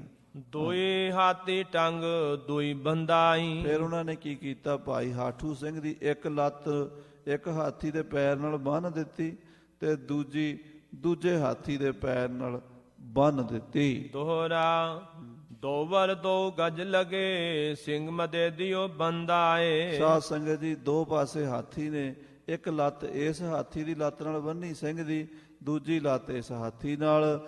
ਏਦਾਂ ਦੋਵੇਂ ਪਾਸੇ ਹਾਥੀਆਂ ਦੇ ਨਾਲ ਪੈਰ ਬੰਨ ਕੇ ਦਇਓ ਚਿਰਾਏ ਇਮ ਰੋਬਰੋਂ, ਸਾਇ ਸੋ ਗੁੱਸਾ ਖਾਏ। ਹਾਥੀਆਂ ਨੂੰ ਇੱਧਰ ਉੱਧਰ ਤੋੜ ਦਿੱਤਾ ਤੇ ਭਾਈ ਹਾਠੂ ਸਿੰਘ ਜੀ ਨੂੰ ਵਿੱਚੋਂ ਚੀਰ ਕੇ ਅਹਿਮਦ ਸ਼ਾਹ ਅਬਦਾਲੀ ਨੇ ਸ਼ਹੀਦ ਕਰਾਇਆ। ਸੋ ਐਦਾਂ ਦਾ ਅਬਦਾਲੀ ਦੇ ਸਮੇਂ ਇੱਕ ਸੂਰਮਾ ਸਿੰਘ ਗਿਆ ਸੀ, ਭਾਈ ਹਾਠੂ ਸਿੰਘ, ਜਿਹਦਾ ਇਰਾਦਾ ਅਬਦਾਲੀ ਨੂੰ ਕਤਲ ਕਰਨ ਦਾ ਸੀ। ਦੋਹਰਾ ਏਕ ਬਸ ਗਿਲ ਜੋ ਰਹਿਓ, ਲੌਰ ਮਾਏ ਸੋ ਬੈਠ। ਅਬਦਾਲੀ ਉਹ ਸਾਲ ਵਾਪਸ ਨਹੀਂ ਗਿਆ, 1 ਸਾਲ ਪੂਰਾ ਲਾਹੌਰ ਬੈਠਾ ਰਿਹਾ। ਅਬਦਾਲੀ ਨੂੰ ਇਸ ਗੱਲ ਦੀ ਚਿੜ ਚੜੀ ਹੋਈ ਸੀ ਕਿ ਮੇਰੇ ਹੁੰਦਿਆਂ ਬਰਹੱਟੇ ਔਰ ਸਿੱਖ ਪੰਜਾਬ ਦੇ ਵਿੱਚ ਕਿਤੇ ਕਬਜ਼ਾ ਨਾ ਕਰ ਲੈਣ। ਮੈਂ ਨਹੀਂ ਬਰਦਾਸ਼ਤ ਕਰਨਾ ਕਿਸੇ ਦੂਸਰੀ ਕੌਮ ਨੂੰ, ਮੇਰਾ ਹੀ ਰਾਜ ਹੋਵੇਗਾ। ਬਹੁਤ ਫੌਜਨ ਰੱਖ ਲਈ 400 ਬੇਦੇ ਹੇਠ। ਪਹਿਲਾਂ 3 ਲੱਖ ਫੌਜ ਤਾਂ ਕਾਬਲ ਤੋਂ ਲਿਆਇਆ ਸੀ ਪਠਾਣਾ ਦੀ, ਫਿਰ ਉਹਨੇ ਪੰਜਾਬ ਦੇ ਅਤੇ ਕਸ਼ਮੀਰ ਦੇ ਤੇ ਪੱਖਰ ਦੇਸ਼, ਸਿੰਧ ਦੇਸ਼ ਦੇ ਜਿਹੜੇ ਲੋਕ ਸਨ ਉਹਨਾਂ 'ਚੋਂ ਫੌਜਾਂ ਹੋਰ ਭਰਤੀ ਕਰ ਲਈਆਂ। ਪੈਸਾ ਉਹਦੇ ਕੋਲ ਬਹੁਤ ਹੋ ਗਿਆ, ਉਹਨੇ ਤੋੜ ਦਿੱਲੀ ਤੱਕ ਲੁੱਟਮਾਰ ਕਰ ਲਈ ਸੀ, ਕੋਇਲ ਤੱਕ, ਅਲੀਗੜ੍ਹ ਤੱਕ ਤੇ ਮਥੁਰਾ ਲੁੱਟੀ ਸੀ। ਇਸ ਕਰਕੇ ਅਰਬਾਂ ਖਰਬਾਂ ਰੁਪਈਆ ਦੇ ਖਜ਼ਾਨੇ 'ਚ ਜਮ੍ਹਾਂ ਸੀ। ਇਸ ਕਰਕੇ ਉਹਨੇ ਬਹੁਤ ਜ਼ਿਆਦਾ ਜਿਹੜਾ ਫੌਜ ਸੀ ਉਹ ਭਰਤੀ ਕਰ ਲਈ। ਚੌਪਈ ਸਿੰਘ ਮਾਲਵੇ ਇਕੱਠੇ ਹੋਏ। ਸਿੰਘ ਜਿਹੜੇ ਸਨ ਉਹ ਪੰਜਾਬ ਖਾਸ ਕਰਕੇ ਮਾਝੇ 'ਚੋਂ ਨਿਕਲ ਗਏ। ਸਿੰਘਾਂ ਦੀ ਮਾਝੇ 'ਚ ਕੋਈ ਪੇਸ਼ ਨਹੀਂ ਸੀ ਜਾ ਰਹੀ। ਸਿੰਘ ਮਾਲਵੇ ਦੇਸ਼ ਵਿੱਚ, ਯਾਨੀ ਜਿਹੜਾ ਬਠਿੰਡੇ ਦਾ ਬਰਨਾਲੇ ਦਾ ਇਲਾਕਾ ਹੈ, ਉਧਰ ਸਰਦਾਰ ਆਲਾ ਸਿੰਘ ਜੀ ਪਟਿਆਲੇ ਵਾਲੇ ਔਰ ਕਈ ਸਿੱਖ ਸਰਦਾਰ ਜਿਹੜੇ ਮਲਵਈ ਸਨ, ਉਹਨਾਂ ਕੋਲ ਸਿੰਘਾਂ ਦਾ ਇਕੱਠ ਹੋਇਆ। ਰਹਿ ਭੁੱਖੇ ਕੁਛ ਗੁਜ਼ਰ ਨਾ ਹੋਏ। ਸਿੰਘ ਭੁੱਖੇ ਰਹਿੰਦੇ ਆ, ਗੁਜ਼ਾਰਾ ਨਹੀਂ ਹੁੰਦਾ, ਕਿਉਂਕਿ ਫੌਜ ਖਾਲਸੇ ਦੀ ਬੜੀ ਸੀ ਤੇ ਇੰਨੀ ਫੌਜ ਦਾ ਰਾਸ਼ਨ ਪਾਣੀ ਕਿੱਥੋਂ ਆਵੇ, ਕੰਮ ਦਾ ਕੋਈ ਹੈ ਨਹੀਂ ਸੀ। ਖੇਤੀਬਾੜੀ ਸਰਕਾਰ ਕਰਨ ਨਹੀਂ ਸੀ ਦਿੰਦੀ, ਲੁੱਟ ਕੇ ਖਾਣਾ ਪੈਂਦਾ ਸੀ। ਲੁੱਟਣਾ ਕਿਹੜਾ ਸੌਖਾ ਸੀਗਾ, ਉਹ ਵੀ ਸਰਕਾਰ ਦੇ ਖਜ਼ਾਨੇ ਕਿਤੇ ਲੱਭਣਗੇ ਤਾਂ ਲੁੱਟਣਗੇ, ਐਵੇਂ ਤਾਂ ਉਹ ਵੀ ਨਹੀਂ ਪਏ ਸਨ। ਸਿੰਘਾਂ ਦੇ ਉਹ ਜਿਹੜਾ ਸਨ 1758 ਦਾ ਸਾਲ ਸੀਗਾ, ਉਹ ਭੁੱਖਮਰੀ ਦਾ ਸਾਲ ਸੀਗਾ। ਬੜੇ ਔਖੇ ਜੰਗਲਾਂ ਵਿੱਚ ਰਹਿੰਦੇ ਸਨ। ਤਬ ਬੀਕਾਨੇਰੀਏ ਸਿੰਘ ਬੁਲਾਏ। ਉਹਨਾਂ ਸਿੰਘਾਂ ਨੂੰ ਉਸ ਵੇਲੇ ਰੋਟੀ ਦੀ ਬੜੀ ਪਰੇਸ਼ਾਨੀ ਸੀ। ਮਾਲਵੇ 'ਚ ਕੋਈ ਕੰਮਕਾਰ ਨਹੀਂ। ਮਾਲਵੇ ਜਿਹੜਾ ਸਾਧ ਸੰਗਤ ਜੀ ਬਠਿੰਡੇ ਦਾ ਇਲਾਕਾ, ਇਹ ਉਹਨਾਂ ਦਿਨਾਂ 'ਚ ਇੰਨਾ ਉਪਜਾਊ ਨਹੀਂ ਸੀ ਹੁੰਦਾ। ਗੁਰੂ ਕਲਗੀਧਰ ਪਾਤਸ਼ਾਹ ਨੇ ਵਾਰ ਦਿੱਤਾ ਹੌਲੇ ਹੌਲੇ। ਮਹਾਰਾਜ ਨੇ ਇਹ ਵੀ ਬਚਨ ਆਉਂਦਾ ਵੀ ਮਹਾਰਾਜ ਨੇ ਆਖਿਆ ਡੱਲਿਆ ਉਹ ਦੇ ਕਣਕਾਂ। ਕਹਿੰਦਾ ਜੀ ਇੱਥੇ ਕਿੱਥੇ ਕਣਕਾਂ, ਇੱਥੇ ਤਾਂ ਝਾੜ ਨੇ। ਮਹਾਰਾਜ ਕਹਿੰਦੇ ਉਹ ਦੇਖ ਕਮਾਦ ਖੜੇ ਨੇ। ਕਹਿੰਦਾ ਜੀ ਕਾਨੇ ਨੇ। ਮਹਾਰਾਜ ਕਹਿੰਦੇ ਉਹ ਦੇਖ ਬਾਗ ਲੱਗੇ ਨੇ। ਕਹਿੰਦਾ ਮਹਾਰਾਜ ਮਲੇ ਬੇਰ ਵੀ ਨਹੀਂ ਲੱਭਦੇ ਇੱਥੇ ਕਿੱਥੇ। ਸਤਿਗੁਰੂ ਕਹਿੰਦੇ 3 ਵਾਰੀ ਤੂੰ ਬਚਨ ਪਲਟਾ ਦਿੱਤਾ। ਉਦੋਂ 7 ਬਚਨ ਕਹੀ ਜਾਂਦਾ ਤੇ ਹੁਣੇ ਹੀ ਚਲਾ ਦਿੰਦੇ। ਨਹਿਰਾਂ ਚਲਦੀਆਂ, ਇੱਥੇ ਕਣਕਾਂ ਹੁੰਦੀਆਂ। 300 ਸਾਲ ਬਾਅਦ ਹੋਣਗੀਆਂ ਸਾਡਾ ਬਚਨ ਪੂਰਾ ਹੋਵੇ। ਹੁਣ 300 ਸਾਲ ਬਾਅਦ ਦੇਖੋ ਮਾਲਵੇ ਸਾਧ ਸੰਗਤ ਜੀ ਕਿੰਨੀਆਂ ਰੌਣਕਾਂ ਲੱਗੀਆਂ। ਬਠਿੰਡਾ ਜ਼ਿਲ੍ਹਾ, ਬਰਨਾਲਾ, ਇੱਧਰ ਫਸਲਾਂ ਬਹੁਤ ਹੁੰਦੀਆਂ। ਪਰ ਉਸ ਜ਼ਮਾਨੇ 'ਚ ਕੋਈ ਨਹੀਂ ਸੀ। ਬਾਜਰਾ ਹੁੰਦਾ ਸੀ, ਮੋਠ ਹੁੰਦੇ ਸਨ।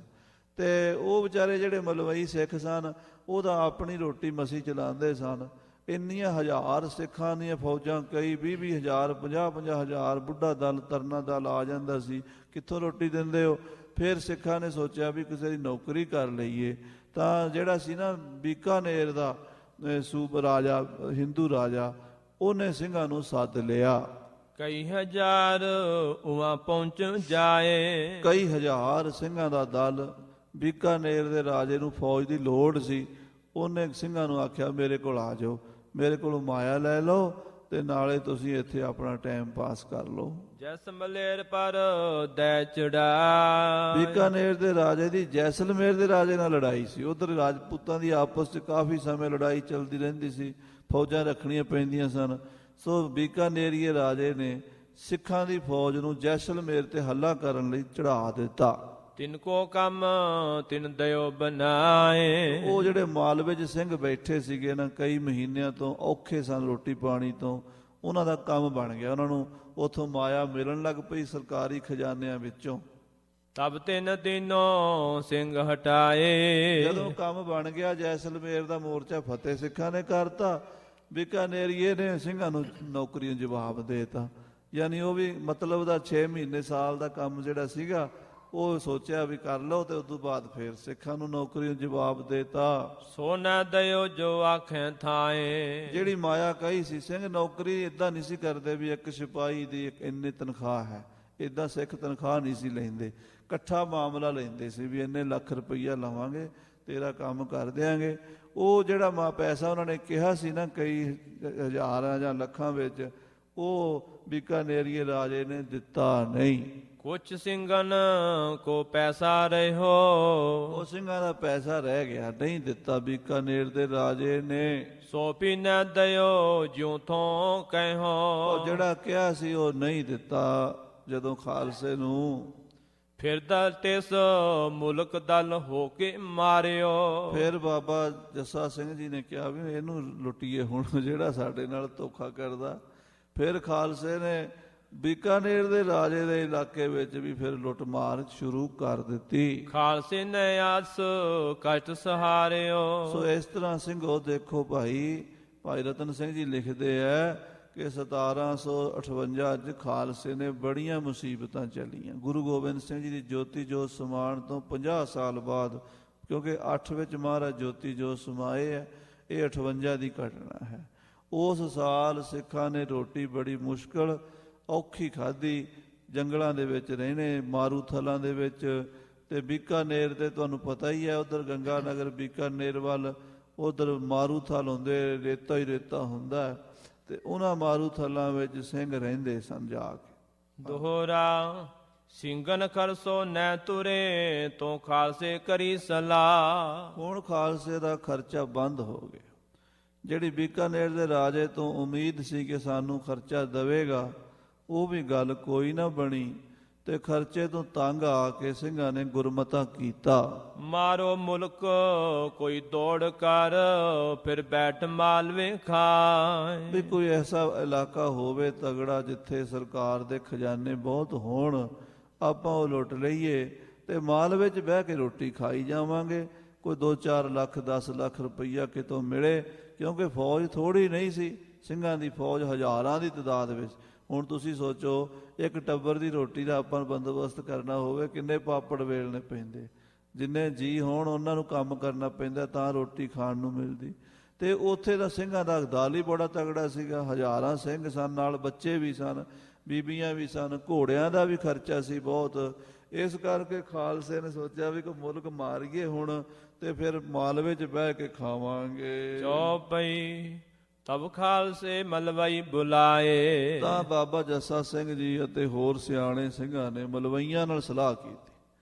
ਮਲਵਈ ਜਿਹੜੇ ਮਾਲਵੇ ਦੇ ਸਰਦਾਰ ਸੀ, ਆਲਾ ਸਿੰਘ ਵਰਗੇ ਔਰ ਸਰੂਪ ਸਿੰਘ ਵਰਗੇ, ਸੁਖਚੈਨ ਸਿੰਘ, ਇਹ ਜਿਹੜੇ ਰਾਜੇ ਸਨ, ਨਾਭਾ, ਜੀਂਦ, ਇਹਨਾਂ ਸਰਦਾਰਾਂ ਨਾਲ ਸਲਾਹ ਕੀਤੀ। ਫਿਰ ਹੋਏ ਆਗੇ ਕੋ ਮੁਲਕ ਬਤਾਏ। ਸਿੰਘਾਂ ਨੇ ਪੁੱਛਿਆ ਮਲਵਈਆਂ ਨੂੰ, ਦੱਸੋ ਵੀ ਭਾਈ ਅੱਗੇ ਕੋਈ ਤੁਹਾਡੇ ਕੋਈ ਇਲਾਕਾ, ਮੁਲਕ ਦੱਸੋ ਜਿੱਥੇ ਸਰਕਾਰ ਦੇ ਖਜ਼ਾਨੇ ਖੁੱਲ੍ਹੇ ਹੋਣ ਤੇ ਆਪਾਂ ਉੱਥੋਂ ਜਾ ਕੇ ਸਰਕਾਰੀ ਖਜ਼ਾਨਾ ਲੁੱਟੀਏ, ਨਹੀਂ ਤਾਂ ਫਿਰ ਸਾਡਾ ਗੁਜ਼ਾਰਾ ਇੰਨੀ ਫੌਜ ਦਾ ਹੋਣਾ ਨਹੀਂ। ਆਲੋ ਸਿੰਘ ਓ ਬੁੱਢੋ ਸਿੰਘ ਭਾਈ। ਆਲਾ ਸਿੰਘ ਤੇ ਬੁੱਢਾ ਸਿੰਘ ਇਹ ਮਲਵਈਆਂ ਦੇ ਸਰਦਾਰ ਸਨ, ਜਿਹਦੇ ਨਾਂ ਨੇ ਪੱਟੀ ਆਲਾ।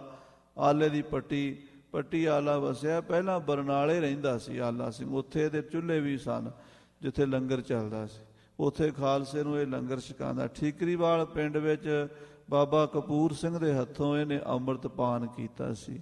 ਸੋ ਆਲਾ ਸਿੰਘ ਤੇ ਬੁੱਢਾ ਸਿੰਘ ਸਰਦਾਰਾਂ ਨੇ ਗੁਰਬਖਸ਼ ਸਿੰਘ ਲਿਓ ਬੁਲਾਈ। ਤੇ ਗੁਰਬਖਸ਼ ਸਿੰਘ ਕੈਥਲ ਵਾਲਾ, ਇਹ ਜਿਹੜਾ ਭਾਈ ਭਗਤੂ ਜੀ ਹੋਏ ਨੇ, ਧੰਨ ਗੁਰੂ ਰਾਮਦਾਸ ਸਾਹਿਬ ਚੌਥੇ ਪਾਤਸ਼ਾਹ ਦੇ ਸੇਵਕ ਭਾਈ ਆਦਮ ਤੇ ਮਾਈ ਭਿੱਖਾਂ। ਤੇ ਮਾਈ ਭਿੱਖਾਂ ਨੇ ਆਖਿਆ ਸੀ, ਮਹਾਰਾਜ ਸੋਨੇ ਦੀ ਮਧਾਣੀ ਹੋਵੇ, ਪੋਤਰੇ ਨੋ ਦੁੱਧ ਰਿੜਕਦੀ ਵੇਖਾਂ। ਮਹਾਰਾਜ ਨੇ ਆਖਿਆ ਇੱਕ ਵਾਰ ਮੰਗ ਲੈ, ਤੇ ਕਹਿੰਦੀ ਬਈ ਇੱਕੋ ਹੀ ਤਾਂ ਮੰਗਿਆ, ਸੋਨੇ ਦੀ ਮਧਾਣੀ ਹੋਵੇ, ਪੋਤਰੇ ਨੋ ਦੁੱਧ ਰਿੜਕਦੀ ਵੇਖਾਂ।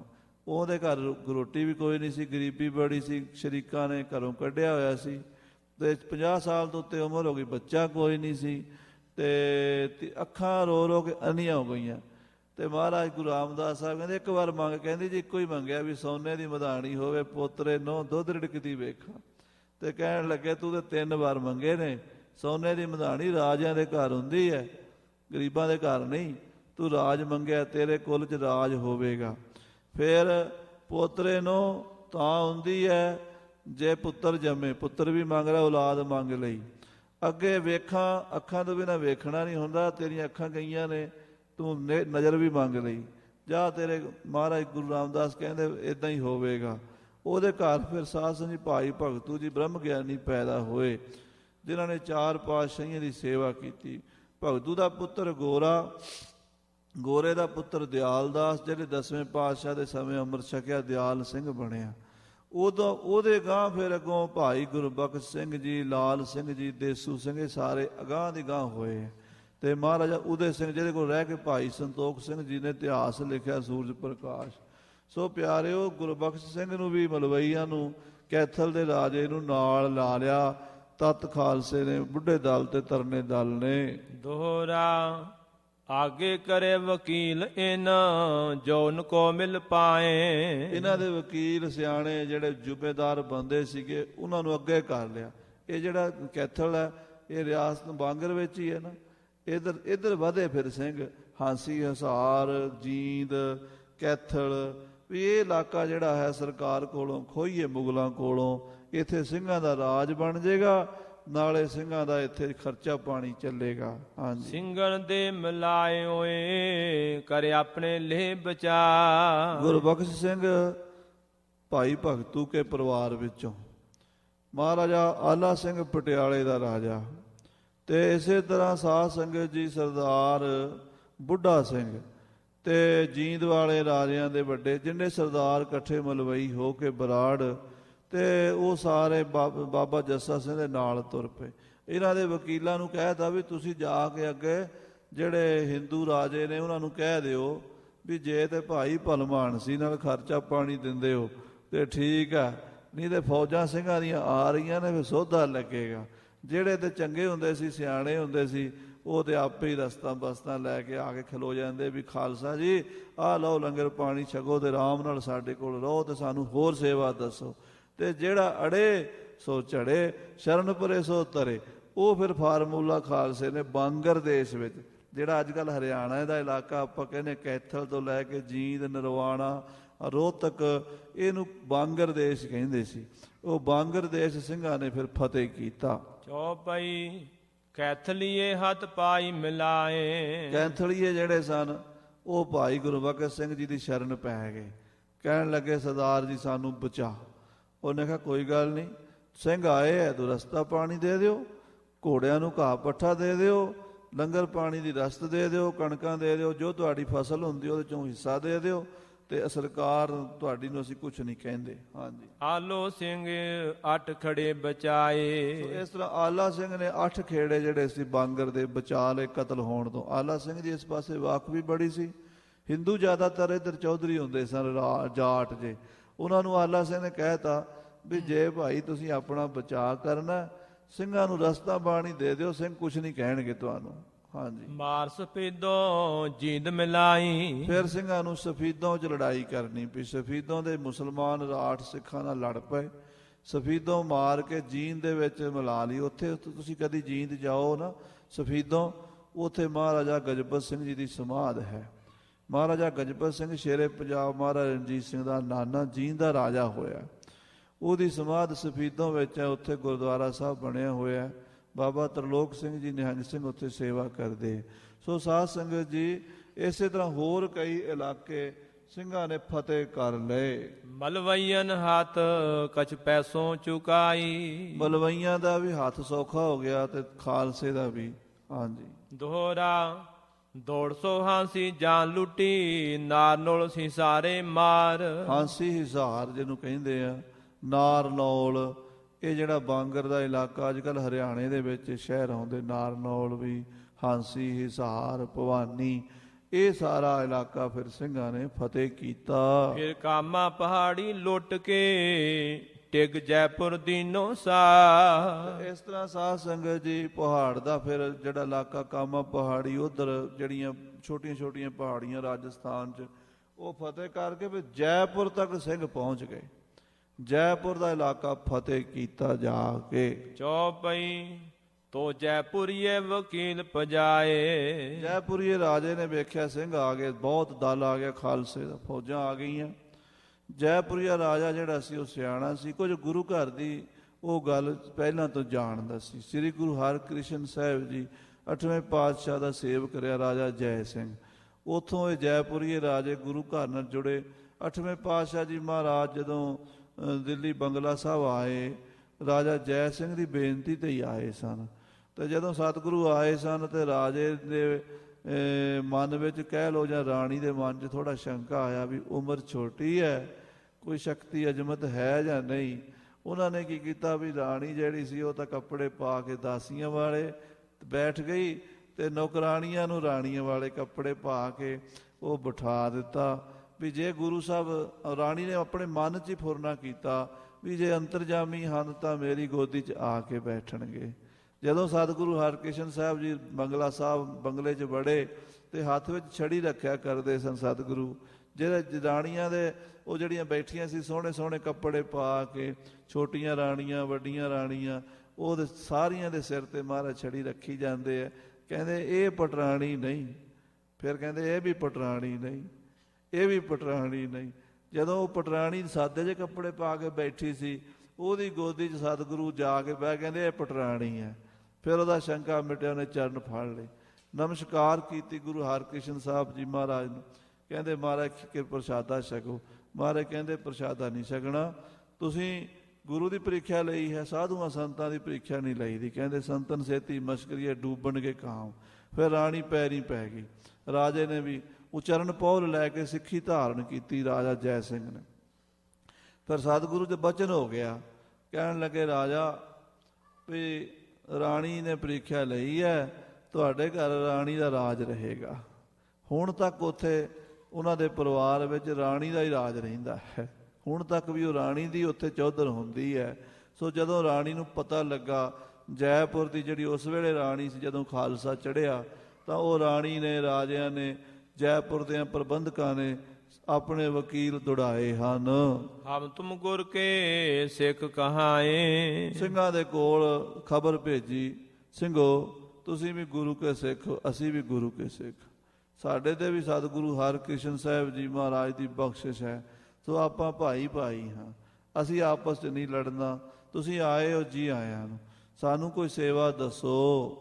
ਤੇਗ ਬਹਾਦਰ ਦੱਖਣ ਜੇਤਈ। ਜਦੋਂ ਗੁਰੂ ਤੇਗ ਬਹਾਦਰ ਸਾਹਿਬ ਜੀ ਮਹਾਰਾਜ ਸਤਿਗੁਰੂ ਜੀ ਨੇ ਪੂਰਬ ਵੱਲ ਜਾਣਾ ਸੀ ਤੇ ਰਾਜਾ ਰਾਮ ਸਿੰਘ ਨੇ ਬੇਨਤੀ ਕੀਤੀ, ਮਹਾਰਾਜ ਮੈਨੂੰ ਨਾਲ ਲੈ ਕੇ ਚੱਲੋ, ਮੇਰੀ ਮਦਦ ਕਰੋ।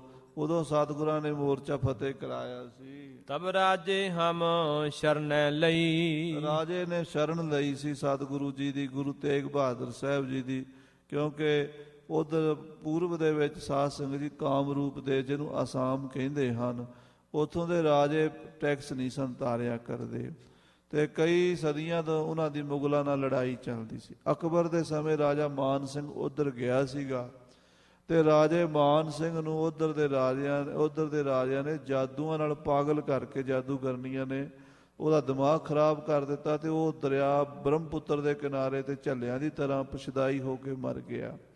ਇਸ ਕਰਕੇ ਉਹ ਪਰਿਵਾਰ ਵਿੱਚ ਬੜਾ ਡਰ ਸੀਗਾ ਤੇ ਰਾਜੇ ਰਾਮ ਸਿੰਘ ਬਿਸ਼ਨ ਸਿੰਘ ਨੂੰ ਇਹ ਰਾਜਾ ਔਰੰਗਜ਼ੇਬ ਨੇ ਭੇਜਿਆ ਵੀ ਤੂੰ ਜਾ। ਹੁਣ ਉਹਦੀ ਦਾਦੀ ਜਿਹੜੀ ਸੀ ਉਹ ਜਿਉਂਦੀ ਸੀ, ਉਹਨੇ ਆਖਿਆ ਪੁੱਤਰ ਤੇਰਾ ਦਾਦਾ ਗਿਆ ਉਧਰ ਵਾਪਸ ਨਹੀਂ ਆਇਆ ਤੇ ਤੂੰ ਉਧਰ ਜਾਏਗਾ, ਤੂੰ ਵੀ ਵਾਪਸ ਨਹੀਂ ਆਣਾ, ਉੱਥੇ ਆਪਣੀ ਜਾਨ ਖਤਰੇ ਵਿੱਚ ਹੈ।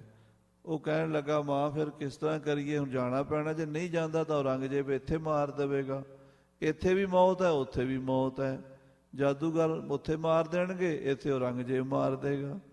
ਤਾਂ ਉਹ ਰਾਣੀ ਜਿਹੜੀ ਸੀ ਸਿਆਣੀ ਸੀ, ਉਹ ਕਹਿਣ ਲੱਗੀ ਪੁੱਤਰ ਬਈ ਹੋਰ ਕੋਈ ਗੱਲ ਜਾਦੂ ਟੂਣੇ ਦਾ ਕੋਈ ਮੁਕਾਬਲਾ ਨਹੀਂ ਕਰ ਸਕਦਾ, ਪਰ ਸਤਿਗੁਰੂ ਗੁਰੂ ਨਾਨਕ ਸਾਹਿਬ ਦੇ ਘਰ ਦੇ ਉੱਤੇ ਕੋਈ ਜਾਦੂ ਟੂਣਾ ਚੱਲਦਾ ਨਹੀਂ, ਗੁਰਬਾਣੀ ਦੇ ਉੱਤੇ। ਤੂੰ ਮਹਾਰਾਜ ਨੂੰ ਬੇਨਤੀ ਕਰ, ਗੁਰੂ ਤੇਗ ਬਹਾਦਰ ਸਾਹਿਬ ਜੀ ਤੇਰੇ ਨਾਲ ਚਲੇ ਜਾਣ ਤਾਂ ਤੇਰੀ ਜਾਨ ਬਚ ਜਾਵੇਗੀ।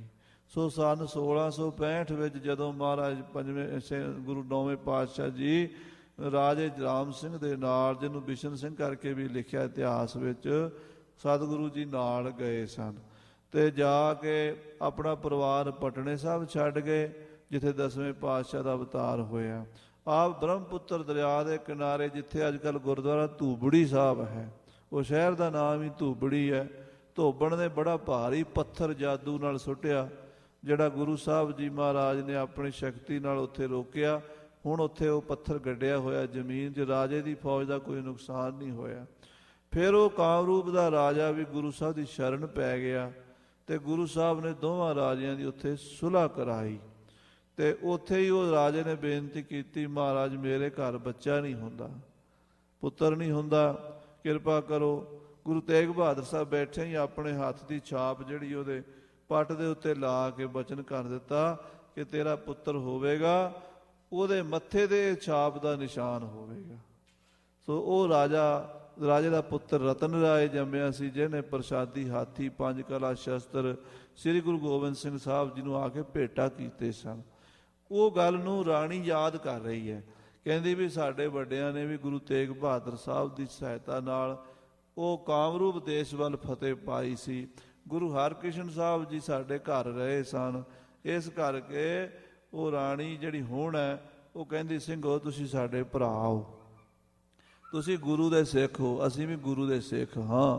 ਹਮ ਤੁਮ ਹੈ ਯੋ ਹੀ ਗੁਰ ਪਾਈ। ਅਸੀਂ ਤੁਸੀਂ ਗੁਰ ਭਾਈ ਹਾਂ, ਤੁਹਾਡਾ ਸਾਡਾ ਆਪਸ ਵਿੱਚ ਵੈਰ ਨਹੀਂ ਹੋਣਾ ਚਾਹੀਦਾ ਕਿਸੇ ਗੱਲ ਤੋਂ ਵੀ। ਮੁਲਕ ਹਮਾਰ ਉਜਾੜੋ ਨਹੀਂ। ਤੁਸੀਂ ਸਾਡਾ ਮੁਲਕ ਨਾ ਉਜਾੜੋ, ਸਾਡਾ ਜੈਪੁਰ ਦਾ ਇਲਾਕਾ ਬਰਬਾਦ ਨਾ ਕਰੋ ਸਿੰਘੋ।